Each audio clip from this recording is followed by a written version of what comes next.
Some secrets stay buried for generations. Some truths wait in the earth like seeds, patient and silent, until the right moment comes to break through the surface.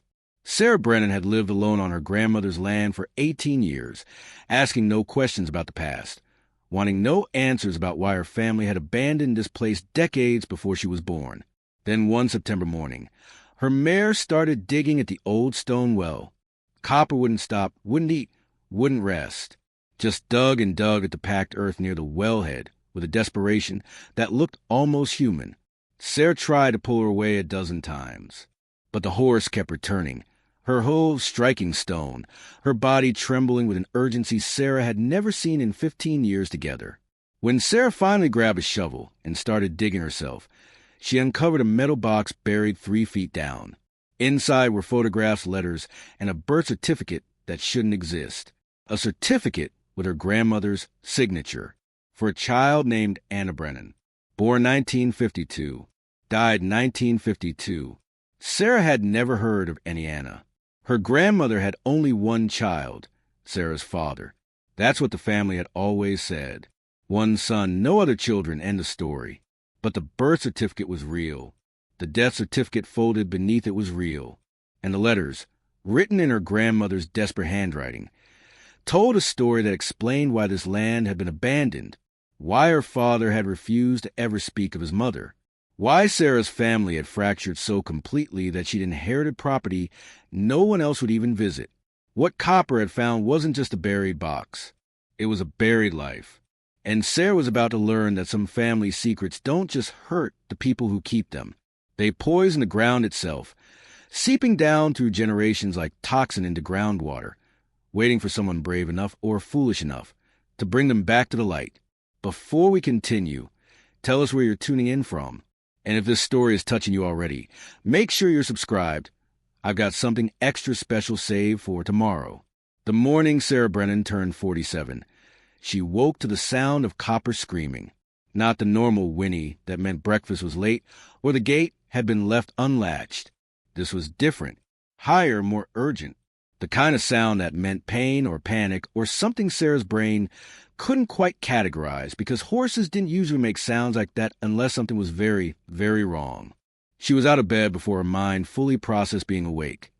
Feet hitting the cold plank floor of her cabin, hands grabbing the flannel shirt she left draped over the chair. No time for boots. She ran out onto the porch in bare feet and immediately saw Copper at the old well, 50 yards from the cabin, pawing at the ground with her front hooves. The well had been dry for 40 years, maybe more. Sarah's grandmother had capped it with heavy stones when the property was connected to the county water system back in the 60s. It was just a landmark now, a pile of fitted stones rising about 3 feet from the earth, surrounded by wild roses that had grown up around it over the decades. Sarah used it as a reference point when she described her property to the few delivery drivers who made it this far up the mountain, past the old stone well, then another quarter-mile to the cabin. But Copper was at that well now, digging with a focus Sarah had never seen in her mare. The horse's hooves struck the packed earth again and again, throwing up dirt and small stones. Her neck was dark with sweat despite the cool September morning. Her eyes showed white at the edges. "Copper! Hey, girl, what are you doing?" Sarah ran across the clearing, her bare feet cold on the dew-soaked grass. As she got closer, she could see that Copper had already dug a shallow depression near the base of the well, maybe 6 inches deep, a foot across. The horse paused when Sarah approached, turned to look at her with an expression that somehow managed to convey both desperation and determination. "What's gotten into you?" Sarah reached for Copper's halter, but the horse tossed her head and went back to digging. Her hooves struck something with a metallic clang that made Sarah's skin prickle. "Copper, stop. You're going to hurt yourself." She managed to grab the halter this time and pull the mare back a few steps. Copper resisted, leaning toward the well, her muscles bunching under Sarah's hands. In 15 years together, since Sarah had bought Copper as a green 3-year-old from a ranch down in the valley, the mare had never acted like this. Copper was steady, sensible, the kind of horse you could trust with your life on narrow mountain trails. But right now, she was acting like something was buried at that well that only she could sense. Something she needed to reach. Sarah tied Copper to a nearby pine tree, ignoring the horse's protests. Then she walked back to the well and crouched down to examine what Copper had uncovered.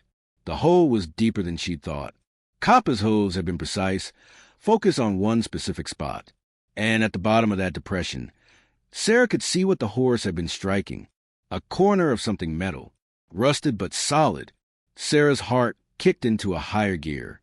She stood and looked around her property, as if seeing it for the first time in years. This land had belonged to her grandmother, Anna Brennan. Eleanor had lived here from the time she married in 1949 until 1965, when she'd suddenly moved to town and never came back. The property had sat empty for decades, slowly deteriorating. When Eleanor died in 1995, she'd left it to Sarah in her will. Not to Sarah's father, James, her only child. Not to Sarah's uncle. Oh, wait, there was no uncle, just James, one son. That's what Sarah had always been told. Sarah had inherited the land when she was 29, fresh out of divorce that had left her with nothing but debt and a desperate need to disappear. The cabin had been barely standing. No electricity, no running water, most of the roof caved in. She spent the first 2 years living in a tent while she rebuilt it, learning carpentry from library books and YouTube videos downloaded on trips to town, teaching herself to live with kerosene lamps and a hand pump. She'd never questioned why her grandmother had abandoned this place, never asked her father why he refused to speak about his childhood here. By the time Sarah inherited the land, her father had been dead for 3 years. Cancer that ate him from the inside out while he refused treatment, refused help, refused everything except the bottle that had been a companion for as long as Sarah could remember. Some questions felt too dangerous to ask. Some doors were meant to stay closed. But Copper had opened the door this morning, or started to, anyway. Sarah walked back to the cabin and pulled on her boots, jeans, a heavy wool sweater against the morning chill. She grabbed her work gloves and the good shovel, the one with a sharpened edge she used for digging post holes. Then she went back to the well, untied Copper, and led the still agitated mare to her corral. "You found something," Sarah told the horse as she latched the gate. "Now let me see what it is." Copper whinnied, high and urgent, and tried to turn back toward the well. "I know, girl. I know. I'll dig it up. I promise." The horse settled slightly, as if she understood, as if that's all she'd been waiting for Sarah to acknowledge that something needed to be uncovered. Sarah returned to the well and started digging. The earth was harder than she expected. Decades of compression had turned the soil near the well into something almost like concrete. She had to use the pointed end of the shovel like a pickaxe, driving it down, breaking up the packed dirt, scooping it out handful by handful in some places. Her shoulders burned. Sweat soaked through her sweater despite the cool air. She'd been digging for maybe 20 minutes when the shovel finally hit something solid with a clang that echoed off the surrounding trees. Sarah knelt and brushed away the remaining dirt with her gloved hands.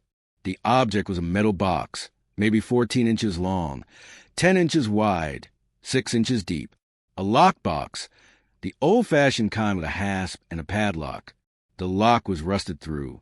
When Sarah tried it, it crumbled in her hands like dried leaves. She pulled the box from the earth. It was heavier than it looked, dense with whatever it contained. The metal was pitted with rust, but still intact. On the lid, barely visible under decades of corrosion, was a name painted in white. E. Brennan. Eleanor, her grandmother. Sarah sat back on her heels, the box in her lap, her heart hammering. From the corral, Copper had gone silent, watching. This box had been buried here deliberately, hidden near the well that Eleanor had capped and never used again. Hidden and left behind when Eleanor moved to town in 1965 and never came back. Sarah's hands shook as she opened the lid. Inside, protected by what looked like layers of wax canvas, were papers, photographs, documents. Sarah lifted them out carefully, spreading them on the ground beside her. The first photograph showed a woman Sarah recognized from other pictures she'd seen, her grandmother Eleanor, but younger, maybe 25 or 30.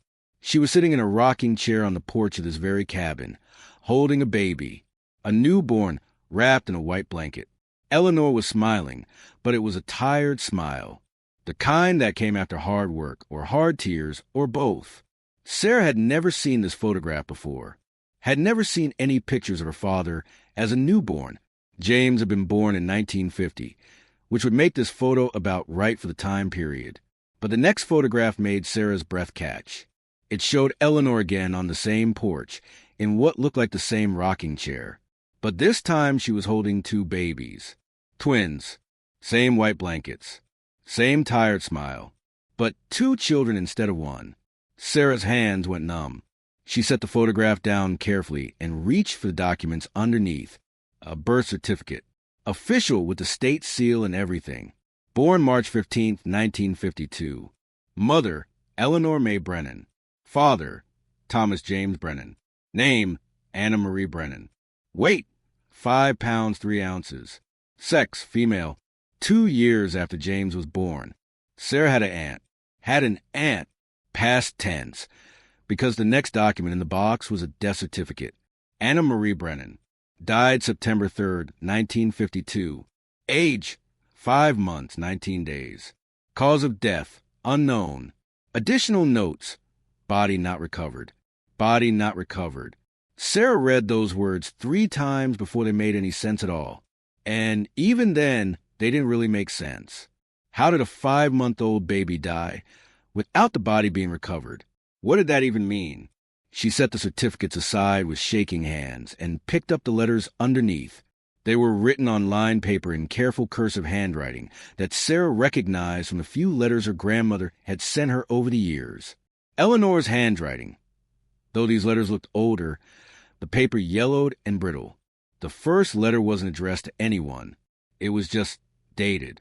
August 1952. The well is dangerous. I should have filled in when we first arrived, but Thomas said we needed it for backup water in case the pump failed. Now I wake up at night hearing her crying from down there. James hears it too. He won't go near it anymore.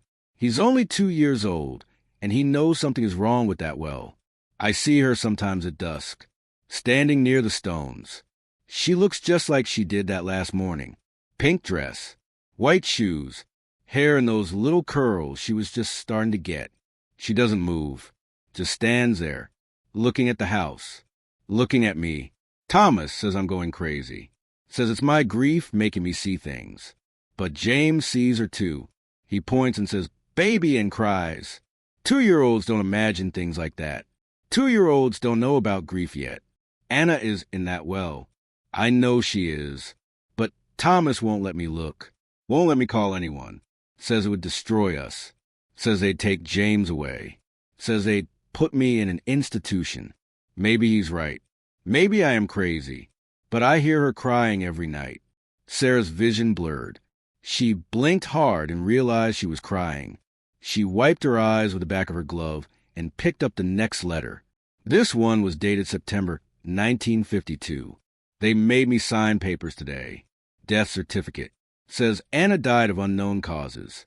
Says her body wasn't recovered. That's the word they used. Recovered. Like she was a lost object. Like she was something that could be misplaced. The truth is simpler and more terrible than that. The truth is that I fell asleep. Just for 20 minutes. Maybe 30. I was so tired. Anna had been crying all night, teething, and James had woken up with a fever. I was doing laundry by hand, hanging it on the line. Both children were napping inside, or so I thought. When I woke up, James was still in his crib, crying, but Anna's cradle was empty. I searched the house, screamed her name even though she was too young to crawl, too young to get out of her cradle on her own. But I'd left her swaddled loose because of the heat. Maybe she'd wiggled free. Maybe she'd somehow... I found her pink dress on the ground near the well. Just the dress. She'd been wearing it that morning. I remember because it was new, a gift from Thomas's mother. Pink with little white flowers embroidered on the collar. The well was uncapped. The stones had been moved. Later Thomas would say an animal must have done it. A bear maybe, looking for water. But bears don't move stones like that. Bears don't arrange them neatly to the side. I looked down into that well, and I couldn't see bottom. It was too dark, too deep. I screamed her name into it and heard nothing but my own voice echoing back. Thomas came running from the fields. He looked into the well, and he went white, completely white, like he'd seen death itself down there in the dark. He wouldn't let me climb down, wouldn't let me try to reach her, said it was too dangerous, that the walls were unstable, that I'd die too. He called the sheriff. The sheriff came with 2 deputies and some rope. They went down. They found water at the bottom. Old, stagnant water that hadn't been there when we dug the well 2 years ago. It must have seeped in over time. The water was 20 feet deep. They used poles to search it. Found nothing. The sheriff said she might have washed through an underground channel. Said there were caves in these mountains, underground rivers. Said her body might be miles away by now. But I know better. I know she's still down there. I can hear her. Sarah set the letter down and looked at the well.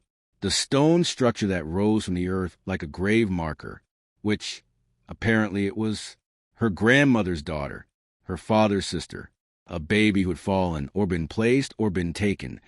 The letters weren't entirely clear. Into that well in 1952 and had never been recovered. And Eleanor had lived here for 13 more years, listening to her dead daughter crying from the well at night, seeing her ghost standing in the twilight, slowly losing her mind until she couldn't take it anymore and moved away. Moved to town and never spoke of this place again. Never told her son the whole truth about what happened to his sister. Never told anyone. Until now. Until Copper had dug up the box that held Eleanor's secrets. Sarah stood on shaking legs and walked to the edge of the well. The stones were solid, mortared in place. She couldn't see between them, couldn't see down into whatever darkness lay below. "Anna," she said quietly, feeling foolish, "are you down there?" The wind moved through the pine trees, making them whisper. Nothing else. No crying baby. No ghost in a pink dress. But Sarah felt something, a coldness that had nothing to do with the morning air, a sense of watching, of waiting.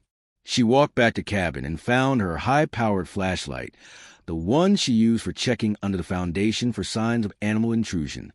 Then she returned to the well and shined a light between the stones. Darkness. That's all she could see at first. Then, as her eyes adjusted, she could make out the walls of the well shaft. Fitted stone, dark with moisture and age. The shaft dropped straight down for maybe 15 feet before it turned into something else.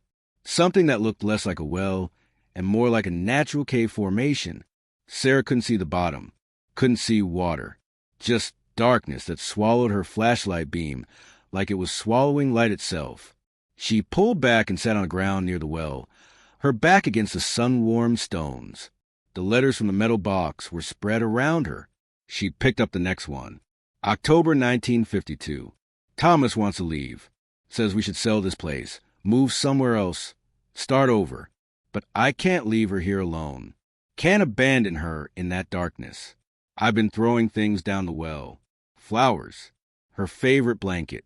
The little cloth doll my mother made for her. I know it's crazy. I know she's gone. But maybe if I give her things, she'll know I haven't forgotten.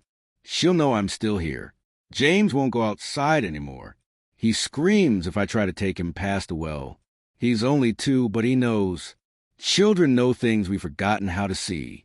Sarah skipped ahead through several more letters. They were all similar. Eleanor's slow descent into grief and obsession. Her husband's growing desperation. Her son's fear. Then she found a letter dated June 1965, the year Eleanor left. James is 17 now, almost a man.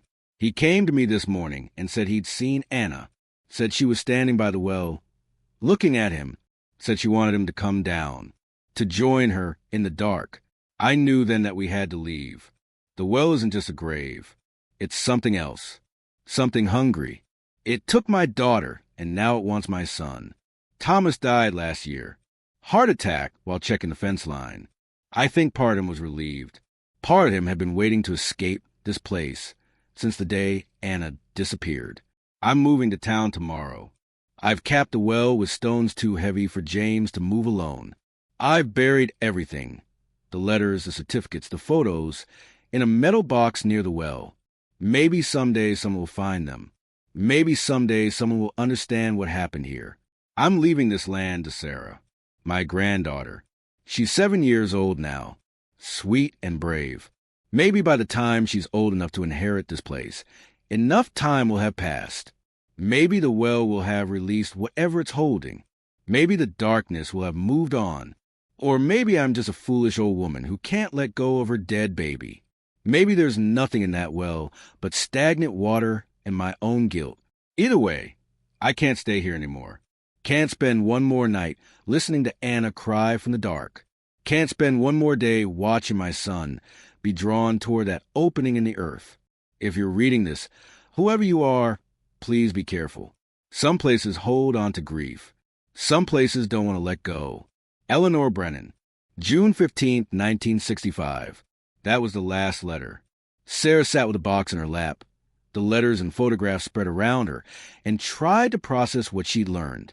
Her grandmother had buried her daughter's story here along with everything else, had tried to leave it behind, but couldn't fully let go.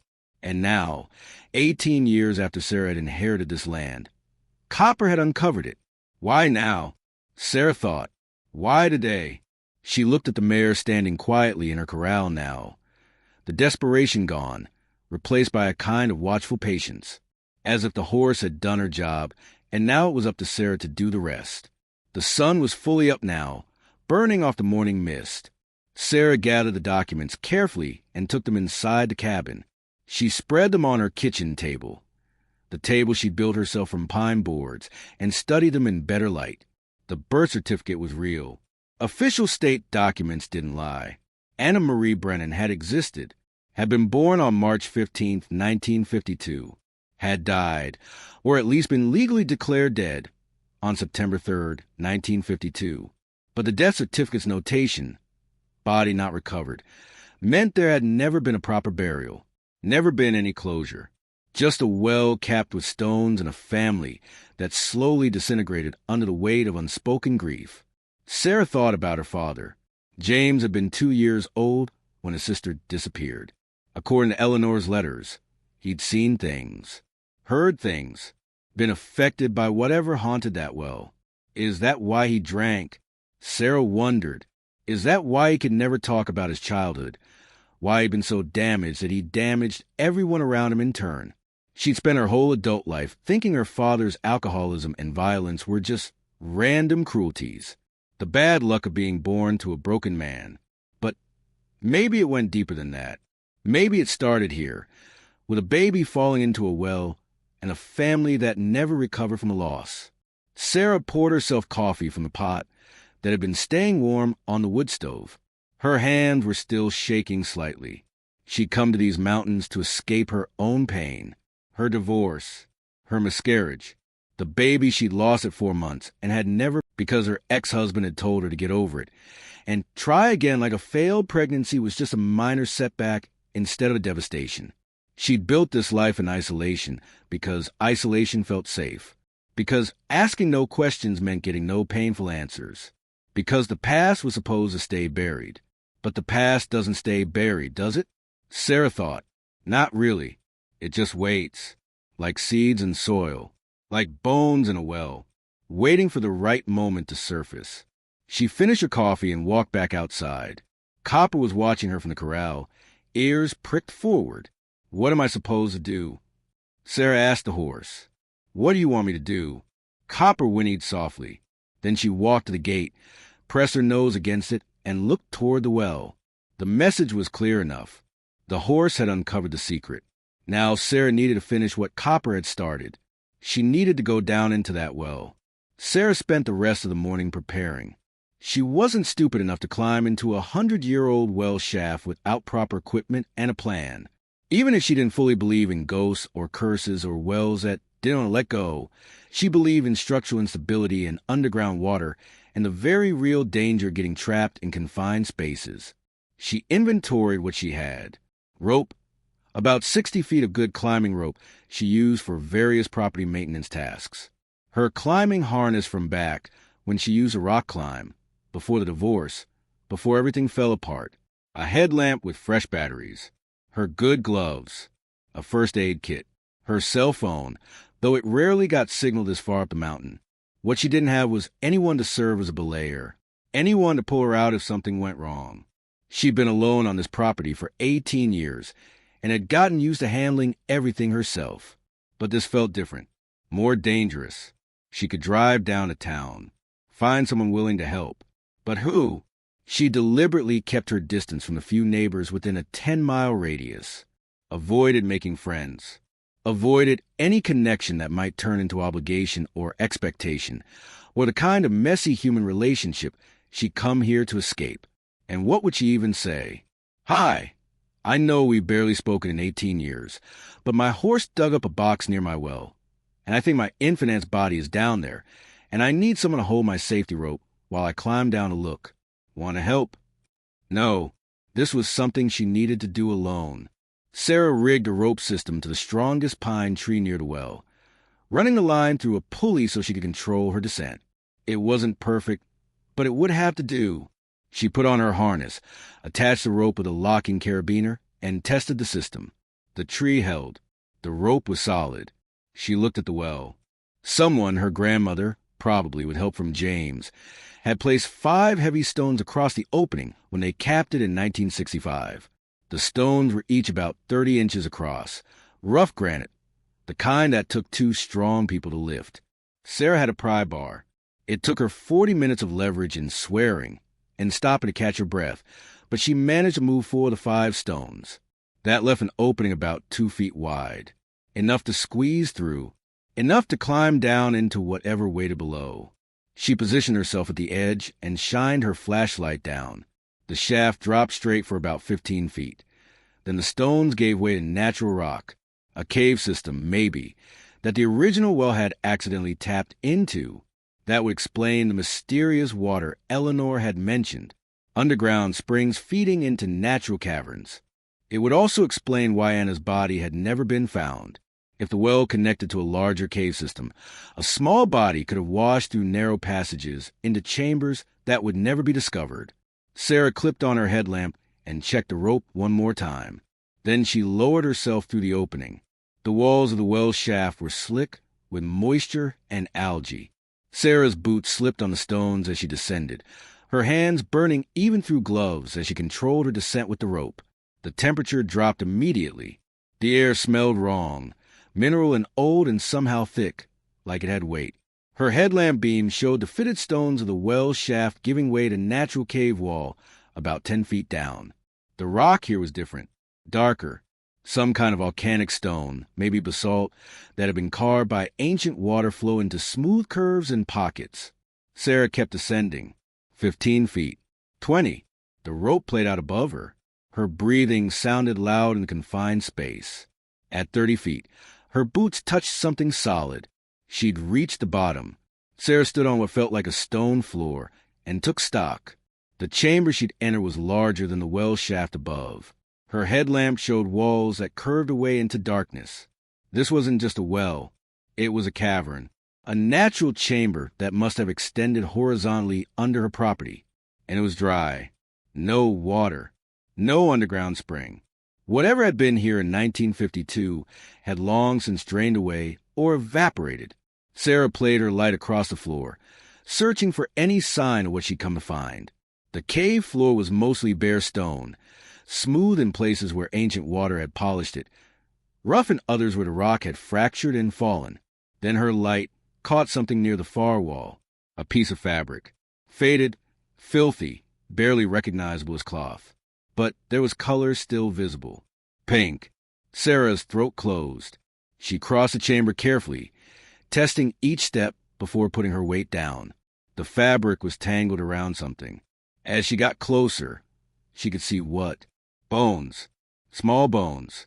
The kind that could only belong to an infant. Sarah knelt beside them, her hands shaking so hard she had to clasp them together. She'd found Anna. After 70 years in the darkness, she'd found her grandmother's daughter. The bones were arranged in a way that suggested the body had come to rest gently rather than from a violent fall, as if someone had placed the baby here carefully, as if this had been deliberate. But Eleanor's letters had described an accident, A baby falling into an uncapped well while Eleanor slept. That's what the story had been. Sarah looked around the chamber more carefully. This wasn't directly under the well shaft. To reach this spot, a body fall from above would have had to somehow move horizontally through solid rock, unless Sarah played her light along the walls and found what she was looking for. A passage, a narrow opening in a rock that led deeper into the cave system. And at the entrance to that passage, something was scratched into the stone. Words, carved with something sharp, crude but readable. Thomas 1952. Forgive me. Sarah sat down hard on the cave floor, her mind reeling. Thomas, her grandfather, he'd carved those words here, in this chamber, which meant he'd been down here, had been in this cave with his daughter's body. Eleanor's letters had said Thomas wouldn't let her climb down, had said it was too dangerous, had said the sheriff's deputies had searched and found nothing but water, but Thomas had been here, had brought Anna here, had carved an apology into the stone, which meant this wasn't an accident at all. Sarah's light found something else. Near the bones, a cloth doll, faded and rotting. The one Eleanor had mentioned throwing down the well, the one her mother had made. If Eleanor had thrown it down the well, it should have landed in the shaft above. But it was here, in this chamber with Anna's bones, which meant someone had moved it, had placed it here deliberately. Sarah stood and walked to the passage with the carved words. She shined her light through. The passage was narrow, maybe 18 inches wide, angling sharply downward. She could see another chamber beyond, larger than this one. And in that chamber, illuminated by her headlamp, she could see more bones. Adult bones this time. Sarah's scalp prickled. She squeezed through the narrow passage, her shoulders scraping rock, her breath coming fast. The larger chamber opened up around her. The adult skeleton was crumpled near the far wall. Remnants of clothing still clung to it. Were clothes, a flannel shirt, leather boots that had mostly rotted away.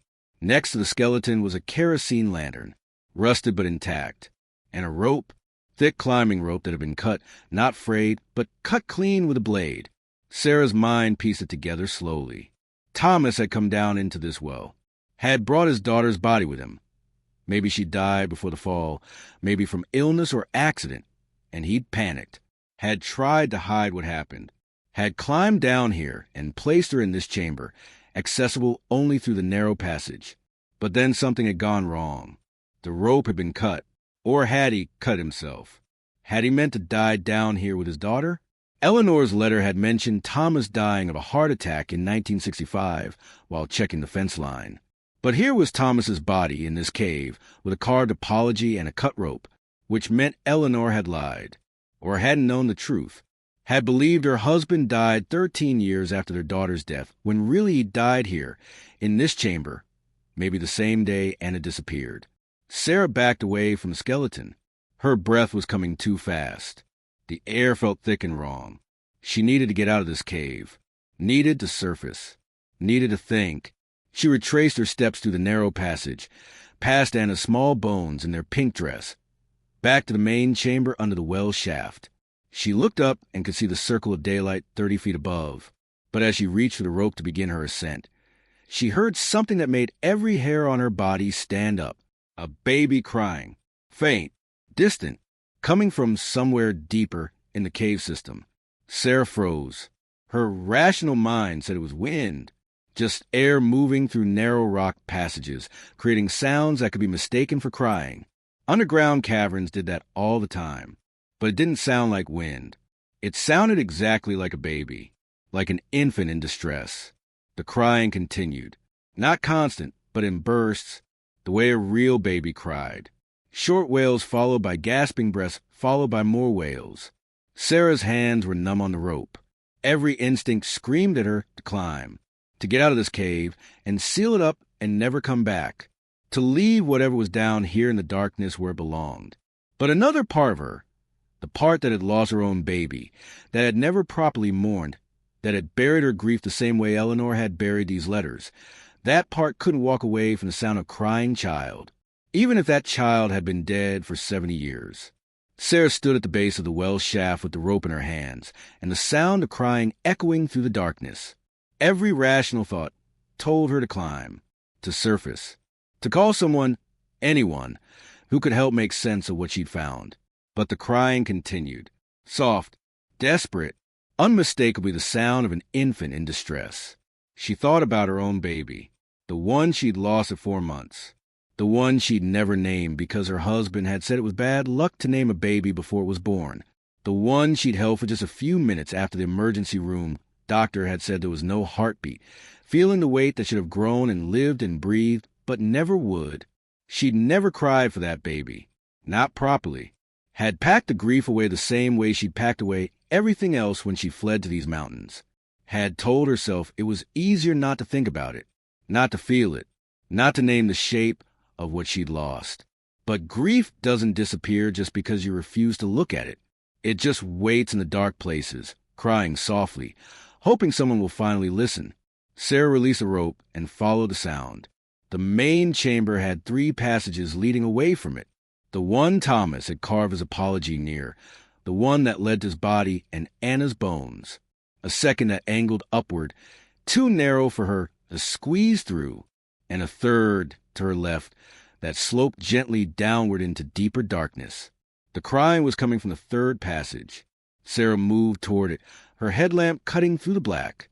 The passage was about 4 feet high, forcing her to duck. The walls were smooth here, carved by ancient water into flowing curves that looked almost organic, like being inside something living rather than inside stone. The crying grew louder as she descended, still distant, but clearer now. Definitely a baby, definitely real, except it couldn't be real. Couldn't be anything but acoustic tricks and her own trauma making her hear what she expected to hear. The passage opened into another chamber. This one was much larger than the first, cathedral-sized. Sarah's headlamp couldn't find the far walls or the ceiling. She could hear water now, not flowing, but dripping. The slow, patient sound of moisture moving through stone over centuries. And there, in the center of the chamber, illuminated by her headlamp beam, was something that made Sarah's breath stop.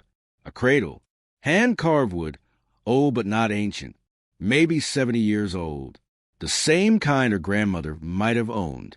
The cradle was rocking gently, back and forth, as if someone had just pushed it, and from inside the cradle came the crying. Sarah's legs felt disconnected from her body as she walked toward it. This wasn't possible. Couldn't be possible. But the cradle was real. She could see it, solid and physical. And the crying was real. She could hear it, clear and undeniable now that she was close. She reached the cradle and looked inside. Empty, nothing but rotted fabric that might have once been a blanket. But the crying continued, coming from the cradle, even though there was nothing inside it to cry. Sarah reached out with a shaking hand and touched the wood. It was cold, damp, but solid, real. Her fingers traced the carved edges, the skilled joinery. Someone had made this with care, with love. The moment her hand made contact, the crying stopped. The silence that followed was worse than the sound had been. Heavy, expectant, like the darkness itself was holding its breath. Then Sarah heard something else. Footsteps, not the echo of her own movements, but separate footsteps, coming from somewhere behind her in the vast chamber. She spun, her headlamp beam cutting across empty space. Nothing, just stone and shadow and the endless dripping of water. "Hello." Her voice sounded small and foolish. "Is someone there?" No answer, but the footsteps continued, steady, deliberate, coming closer. Sarah backed away from the cradle, her heart slamming against her ribs. She should run, should retreat to the passage, climb the rope, get out of this cave and never come back. But her body wouldn't move, couldn't move. She was frozen in place, watching the darkness, waiting for whatever was making those footsteps to emerge into her light. A figure stepped into view at the edge of her headlamp beam. A woman, tall and thin, wearing a dress that might have been blue once, but now looked gray and colorless in the cave's darkness. Her hair hung loose around her face. Her feet were bare, and her face, Sarah's breath caught. Her face was Eleanor's. her grandmother's face, younger than Sarah had ever seen in photographs, but unmistakably Eleanor, the same strong jaw, the same deep-set eyes, the same expression of exhaustion and grief that Sarah had seen in a photograph of Eleanor holding baby Anna. "You found her," the woman said. Her voice echoed strangely, as if coming from very far away and very close at the same time. "You found my daughter." Sarah's mouth opened, but no sound came out. Her brain was rejecting what she was seeing. This couldn't be Eleanor. Eleanor had died in 1995, had been buried in the town cemetery. Sarah had attended the funeral. But the woman looked exactly like the photographs. Exactly like Eleanor would have looked in 1952. "I'm not," Sarah finally managed. "You're not real. This isn't." "I've been waiting," the woman interrupted. She moved closer, her bare feet silent on the stone floor, waiting for someone to find her, waiting for someone to understand what happened. "Thomas wouldn't let me tell, wouldn't let me make it right. But now you're here. Now you can help her." "Help who? Anna?" Sarah's voice was shaking. "Anna is dead. She's been dead for 70 years. "Dead," the woman repeated, as if tasting the word. "Yes, but not released, not allowed to rest. Thomas made sure of that. Thomas wanted her here forever. Wanted her in the dark, where no one would ask questions, where no one would know what he'd done." The woman reached the cradle and placed one hand on its edge. The moment she touched it, the cradle began rocking again, faster now, violent, as if some invisible force was shaking it. "What did he do?" Sarah heard herself ask. "What happened to Anna?" The woman, Eleanor's ghost, Sarah's mind supplied, because what else could this be, looked at her with eyes that held more grief than any living person should be able to contain. "She cried," Eleanor said simply. "She cried and cried and cried. Teething. Colic. I don't know.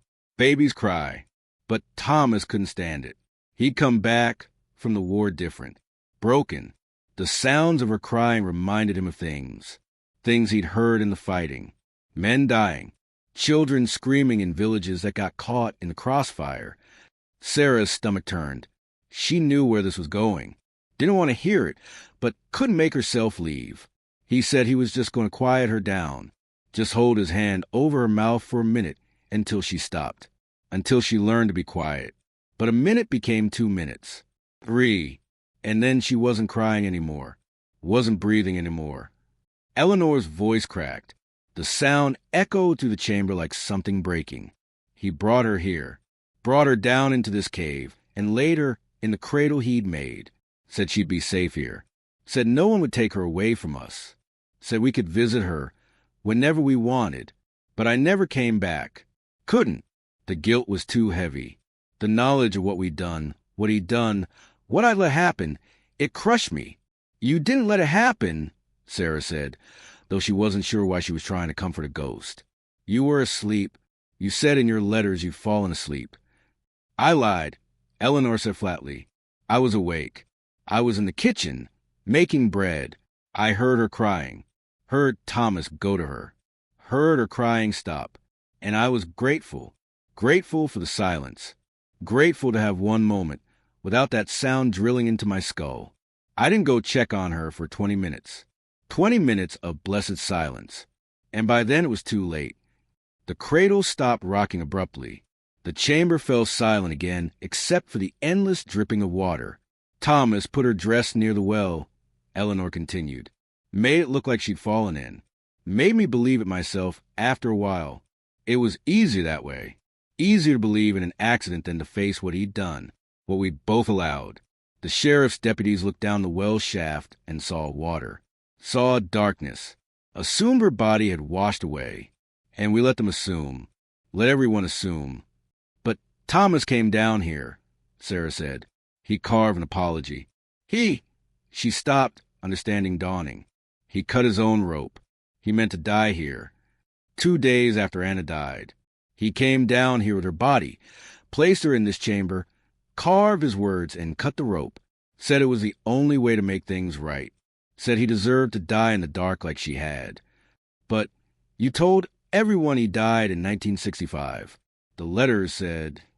I lied about that too, Eleanor said. How could I tell people my husband had killed himself in a well cave 2 days after our daughter fell in? They would have investigated, would have found the bodies, would have known. So I said he'd gone to his brother's ranch in Wyoming. Said he couldn't stand to be here anymore after losing Anna. Let people believe he'd abandoned us. Let them think he was a coward. Better that than the truth. When did he really die? September 5th, 1952. 2 days after Anna. I heard him down here sometimes. Heard him calling for help, crying, begging God or me or anyone to forgive him. But I didn't try to get him out. Didn't tell anyone he was down here. I let him die. Took him 3 days. 3 days of calling for help that never came. Eleanor looked at Sarah directly. Her eyes were holes in her face. Empty places where light didn't reach. That's why I couldn't leave for so long. Why I stayed in that cabin for 13 more years. Because I could hear them both. Hear Anna crying. Hear Thomas begging. Hear the sounds of what I'd done by staying silent. By choosing to protect the secret instead of my family. Why are you telling me this? Sarah asked. Her voice sounded distant to her own ears. Disconnected. Why now? Because you need to bring them up. Both of them. Anna and Thomas. They need to be buried properly. In consecrated ground with their names on headstones. They need to be released from this place. Eleanor moved closer. Her face was inches from Sarah's now. This cave holds onto grief. Holds onto secrets. Holds onto the weight of unspoken truth. That's why I buried the letters and the certificates. That's why I hoped someone would find them. Someone brave enough to face what happened. Someone who could finally let them rest. Sarah thought about her own grief. The baby she'd never properly mourned. The marriage she'd fled. The life she'd hidden from for 18 years. She thought about copper digging at the well this morning. About the metal box that had waited 70 years to be found. Your horse knew, Eleanor said, as if reading her thoughts. Animals sense these things. Sense when something needs to be brought to light. She dug because Anna wanted to be found. Because Anna has been crying in this darkness for 70 years, waiting for someone to hear her. I hear her, Sarah whispered. I hear her now. And she did. The crying had started again. Soft but persistent. Coming from the empty cradle. Coming from the walls. Coming from everywhere and nowhere. Then help her, Eleanor said. Bring her to the light. Let her rest. The ghost, if that's what she was, began to fade. Not dramatically, but slowly. Like morning mist burning off in sunlight. Within moments. Sarah was alone in the chamber with the cradle and the crying and the weight of terrible knowledge. She stood there for a long time, her headlamp illuminating nothing but empty stone and shadow. The rational part of her brain was screaming that this was impossible, that she'd hallucinated, that the cave air was bad, that she was oxygen deprived or exposed to some hallucinogenic mineral or simply having a breakdown after 18 years of isolation. But she knew better, knew the difference between hallucination and truth. Her grandmother had been here, had shown her what happened, had asked for help, and Sarah was going to give it to her. She returned to the first chamber where Anna's bones lay in their pink dress. Carefully, reverently, she gathered them. They were light, heartbreakingly light. A 5-month-old skeleton weighed almost nothing. She placed the bones in her backpack, along with the cloth doll and the scraps of pink fabric. Then she squeezed through the narrow passage to the larger chamber, where Thomas's adult skeleton slumped against the wall. This was harder. The bones were heavier, more of them, and they'd fallen apart over the decades. But Sarah gathered them as carefully as she could. She took his skull last, trying not to think about the face that had once covered it. The man who'd killed his daughter, and then himself. The man who condemned his family to 70 years of haunting. It took her 3 trips to bring everything to the base of the well shaft. By then, her arms ached and her back screamed and her headlamp battery was starting to fade. But she'd done it. She brought Eleanor's family back together. The climb out was the hardest physical thing Sarah had ever done. She used the rope to pull herself up to 30 feet of shaft, her muscles burning, her hands bleeding through her gloves. But she made it, emerged into afternoon sunlight, that felt like a physical blow after the cave's darkness. She pulled the backpack up after her, handling it gently despite the fact that its contents were just bones, just remains, just the physical evidence of bodies that had lost their souls 70 years ago. Copper was standing at the corral fence, watching. When Sarah emerged from the well, the mare whinnied, long and loud, a sound of recognition, of completion. "I know, girl," Sarah said. "I know. It's done." She laid out the bones on a clean tarp near the well, Anna's tiny skeleton, Thomas's adult bones. She arranged them with as much dignity as she could. Then she sat down next to them and cried. She cried for Anna, who died because her father couldn't stand her crying. She cried for Thomas, who'd been so broken by war that he destroyed his own family. She cried for Eleanor, who'd carried the weight of terrible secrets for decades. She cried for her own lost baby, the one she'd never properly mourned. And she cried for herself, for the 18 years she'd spent hiding in these mountains, for the life she refused to live, because living meant risking more pain. When the tears finally stopped, the sun was low on the horizon. Sarah had decisions to make. She needed to call someone. The sheriff, probably, report what she'd found. There would be investigations. Questions. The property might be tied up for months while they process everything.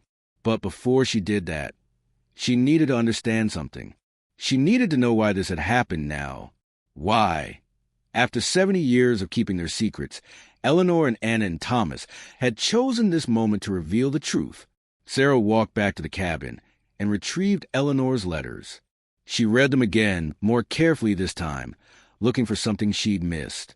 And there, in the last letter, the one dated June 1965, she found it. "I'm leaving this land to Sarah, my granddaughter. She's 7 years old now, sweet and brave. Maybe by the time she's old enough to inherit this place, enough time will have passed. Maybe the well will have released whatever it's holding. Maybe the darkness will have moved on." Eleanor had left the land to Sarah specifically, not to James, not to any other family member. To Sarah, had known somehow that Sarah would be the one to find the truth, would be the one brave enough to face it. But why had Copper started digging today? What had changed? Sarah thought about the date, September 3rd, the anniversary of Anna's death. 70 years to the day, and it was Sarah's birthday. She'd turned 47 this morning. She pulled out her phone and did the math. 47 years ago was 1976. She'd been born on September 3rd, 1976, the 24th anniversary of Anna's death. Had Eleanor known? Had her grandmother chosen to bring a new baby into family on the anniversary of losing one? Had it been deliberate or just terrible coincidence? Sarah thought about her own lost baby, the miscarriage that had broken something inside her. She'd been 4 months pregnant when she lost a baby, almost the same age Anna had been when she died. The patterns were too specific to be random, too intentional. Eleanor had left Sarah this land knowing that Sarah would eventually face her own loss, knowing that Sarah would understand grief in a way that others might not, knowing that only someone who'd lost a child could truly understand what Eleanor had lost. This inheritance wasn't just property. It was a burden, a responsibility, a call to set things right. Sarah walked back outside and stood at the edge of the well. The sun was setting now, painting the sky in shades of orange and red. The bones lay on their tarp, waiting. "I'll take care of them," Sarah said to the air, to the ghosts, to whatever presence still lingered around this place. "I'll make sure they're buried properly. I'll tell the truth about what happened. I promise." The wind moved through the pine trees, making them whisper, and for just a moment, Sarah could have sworn she heard a baby's laugh. Not crying this time, laughing, light and joyful and free. Then the sound was gone, and there was only wind and sunset, and the weight of promises she intended to keep. Sarah called the sheriff at 7 that evening. She used a satellite phone she kept for emergencies, since her regular self-service was non-existent this far up the mountain. The dispatcher sounded skeptical when Sarah explained she found human remains on her property. Sounded more skeptical when Sarah said the remains were 70 years old and had been hidden in a cave under an old well. "Ma'am, are you sure about this?" Sometimes animal bones can look human if you're not familiar. I'm sure, Sarah interrupted. I found a metal box with birth and death certificates. The remains match the description.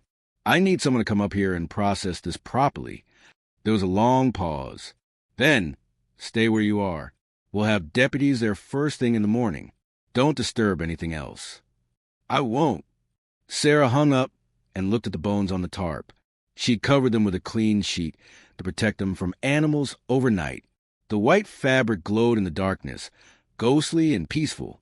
She went inside and tried to sleep, but couldn't. Every time she closed her eyes, she saw the cave, the cradle rocking, Eleanor's hollow eyes, Thomas's carved apology. At 3 a.m, she gave up and made coffee, sat at her kitchen table with Eleanor's letters spread out in front of her. She read them again, looking for details she might have missed. One passage caught her attention. From the letter dated October 1952. James won't go outside anymore.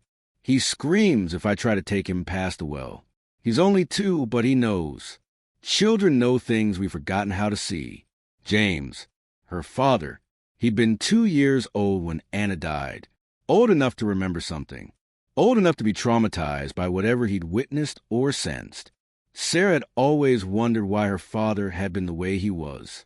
Violent, drunk, unable to connect with anyone, including his own daughter. Unable to talk about his childhood or his mother, or anything that came before his 20th birthday. Now she understood. He'd grown up in a house haunted by his sister's death and his father's suicide. Had lived 13 years on property that held terrible secrets. Had probably heard the crying from the well the same way Eleanor had. Had known, on some level, that his parents were lying about what happened. That kind of knowledge would break anyone, especially a child.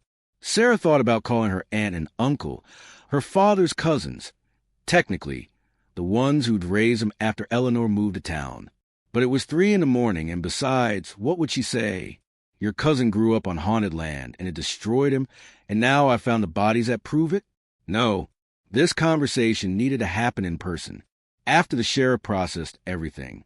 After Sarah had time to organize her thoughts and figure out how to explain what couldn't be explained. The sun came up slowly, as if reluctant to illuminate what the darkness had hidden. Sarah watched it from her porch, coffee in hand, Copper dozing in her corral.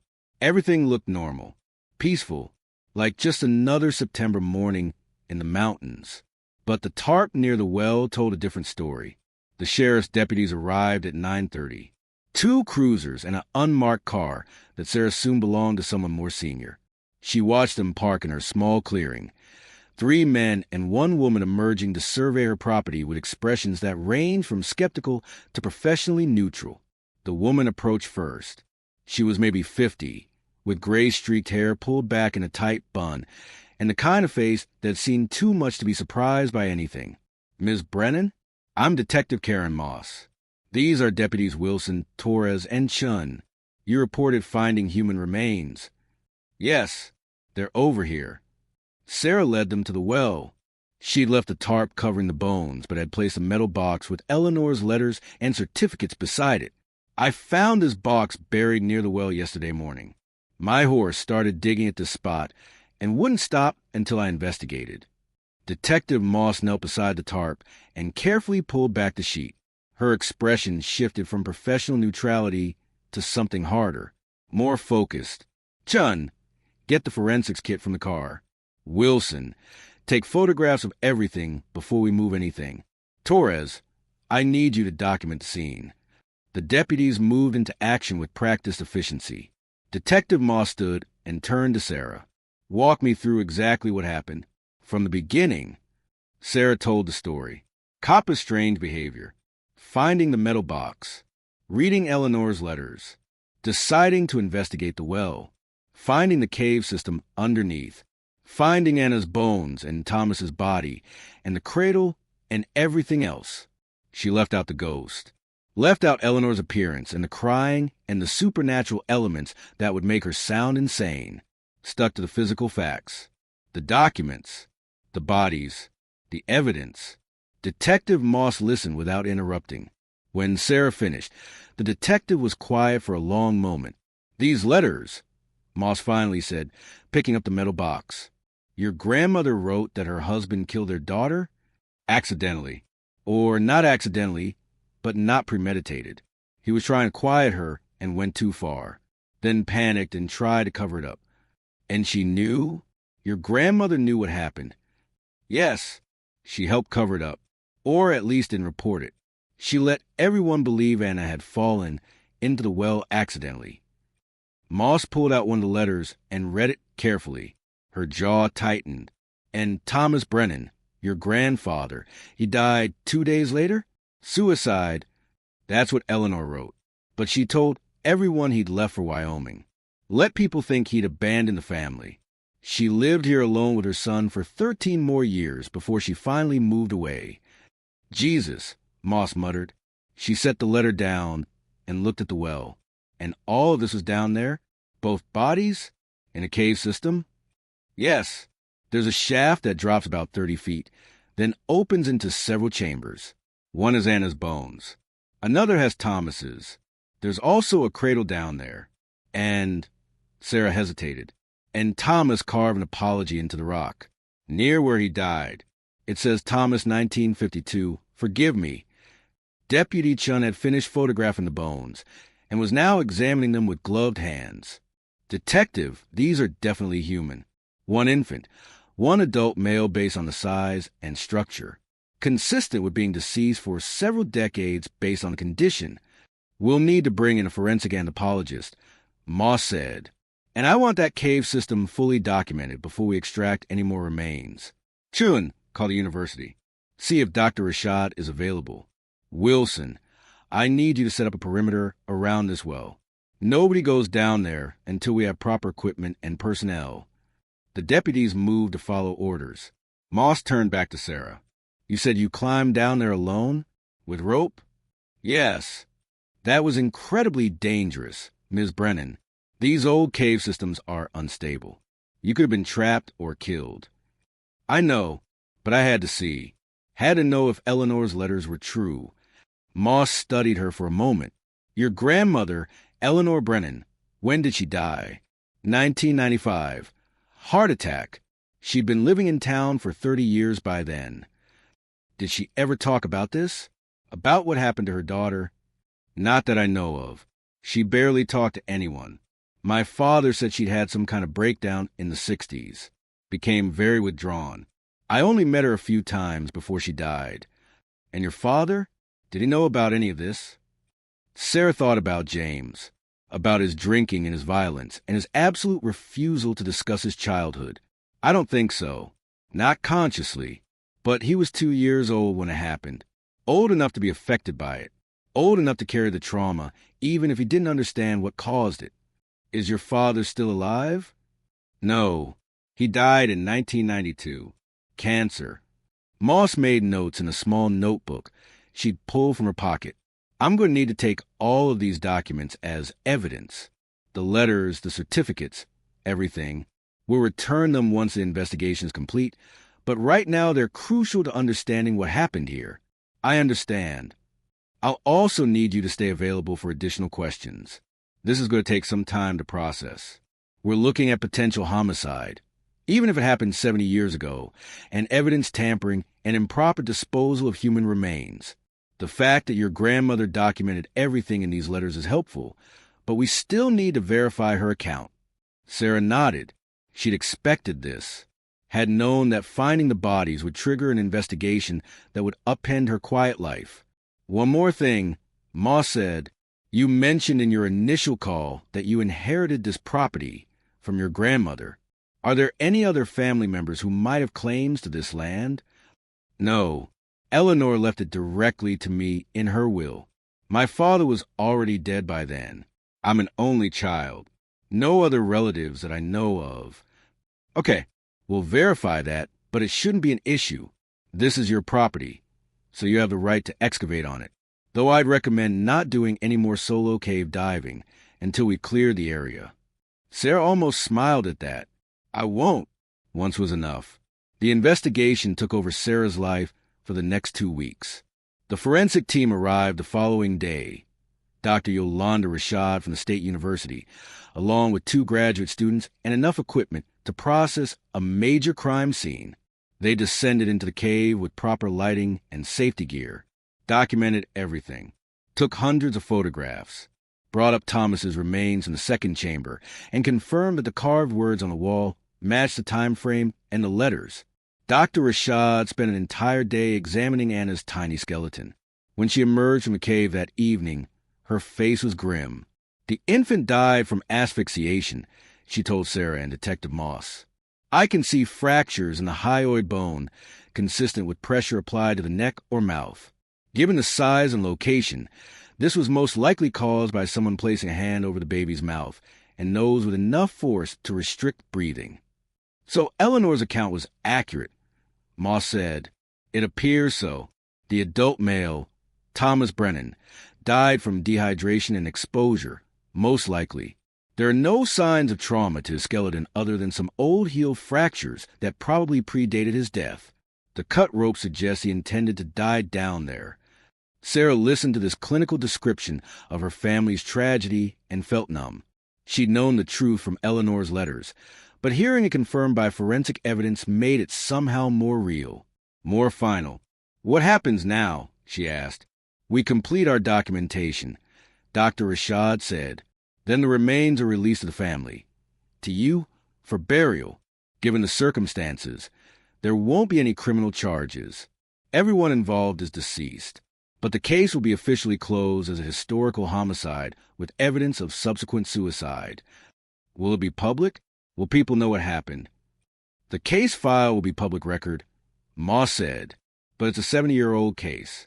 Unless the media picks it up, it probably won't attract much attention. Small-town tragedy from the 50s. Most people won't care. But Sarah cared.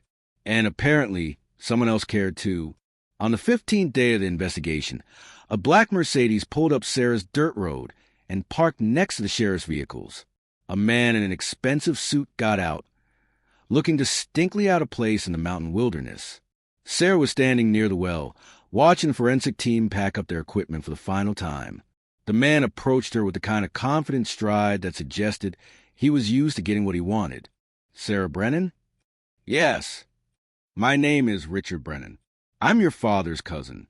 We need to talk." Sarah stared at him. She knew the name. Richard Brennan was one of the cousins who'd taken James in after Eleanor moved to town. But Sarah had never met him. Her father had cut ties with that side of the family years before Sarah was born. "What do you want?" Richard glanced at the forensic team, at the equipment being loaded into vehicles, at the roped-off well site. "I heard about what you found here, about Eleanor's letters and the bodies. I think we should discuss this privately." "Why? This doesn't concern you." "Actually, it does." Richard pulled out a folded document from his jacket pocket. "This is my father's will. Edward Brennan. He died last year. In his will, he left detailed instructions regarding this property." Sarah's stomach tightened. "What kind of instructions?" "The kind that might challenge your ownership. My father believed this land should have been left to him and his brothers, Eleanor's siblings, rather than to you. He felt that Eleanor wasn't mentally competent when she wrote her will, that her grief and isolation had made her unable to make sound decisions. That's ridiculous. Eleanor left this land to me in 1995. That will was probated. It's been legally mine for 30 years. Under normal circumstances, yes. But these aren't normal circumstances. My father's will includes testimony from several family members attesting to Eleanor's diminished mental capacity in her later years. It also includes evidence that Eleanor may have been complicit in covering up a crime, the death of her daughter and her husband. That raises questions about whether she was fit to dispose of property that might be considered part of a crime scene. Sarah felt cold. "You can't be serious. You're trying to take this land because of what I found. I'm trying to protect family interests. This property is worth considerable money, Ms. Brennan. The timber rights alone are valued at over $2 million. The location makes it prime development property.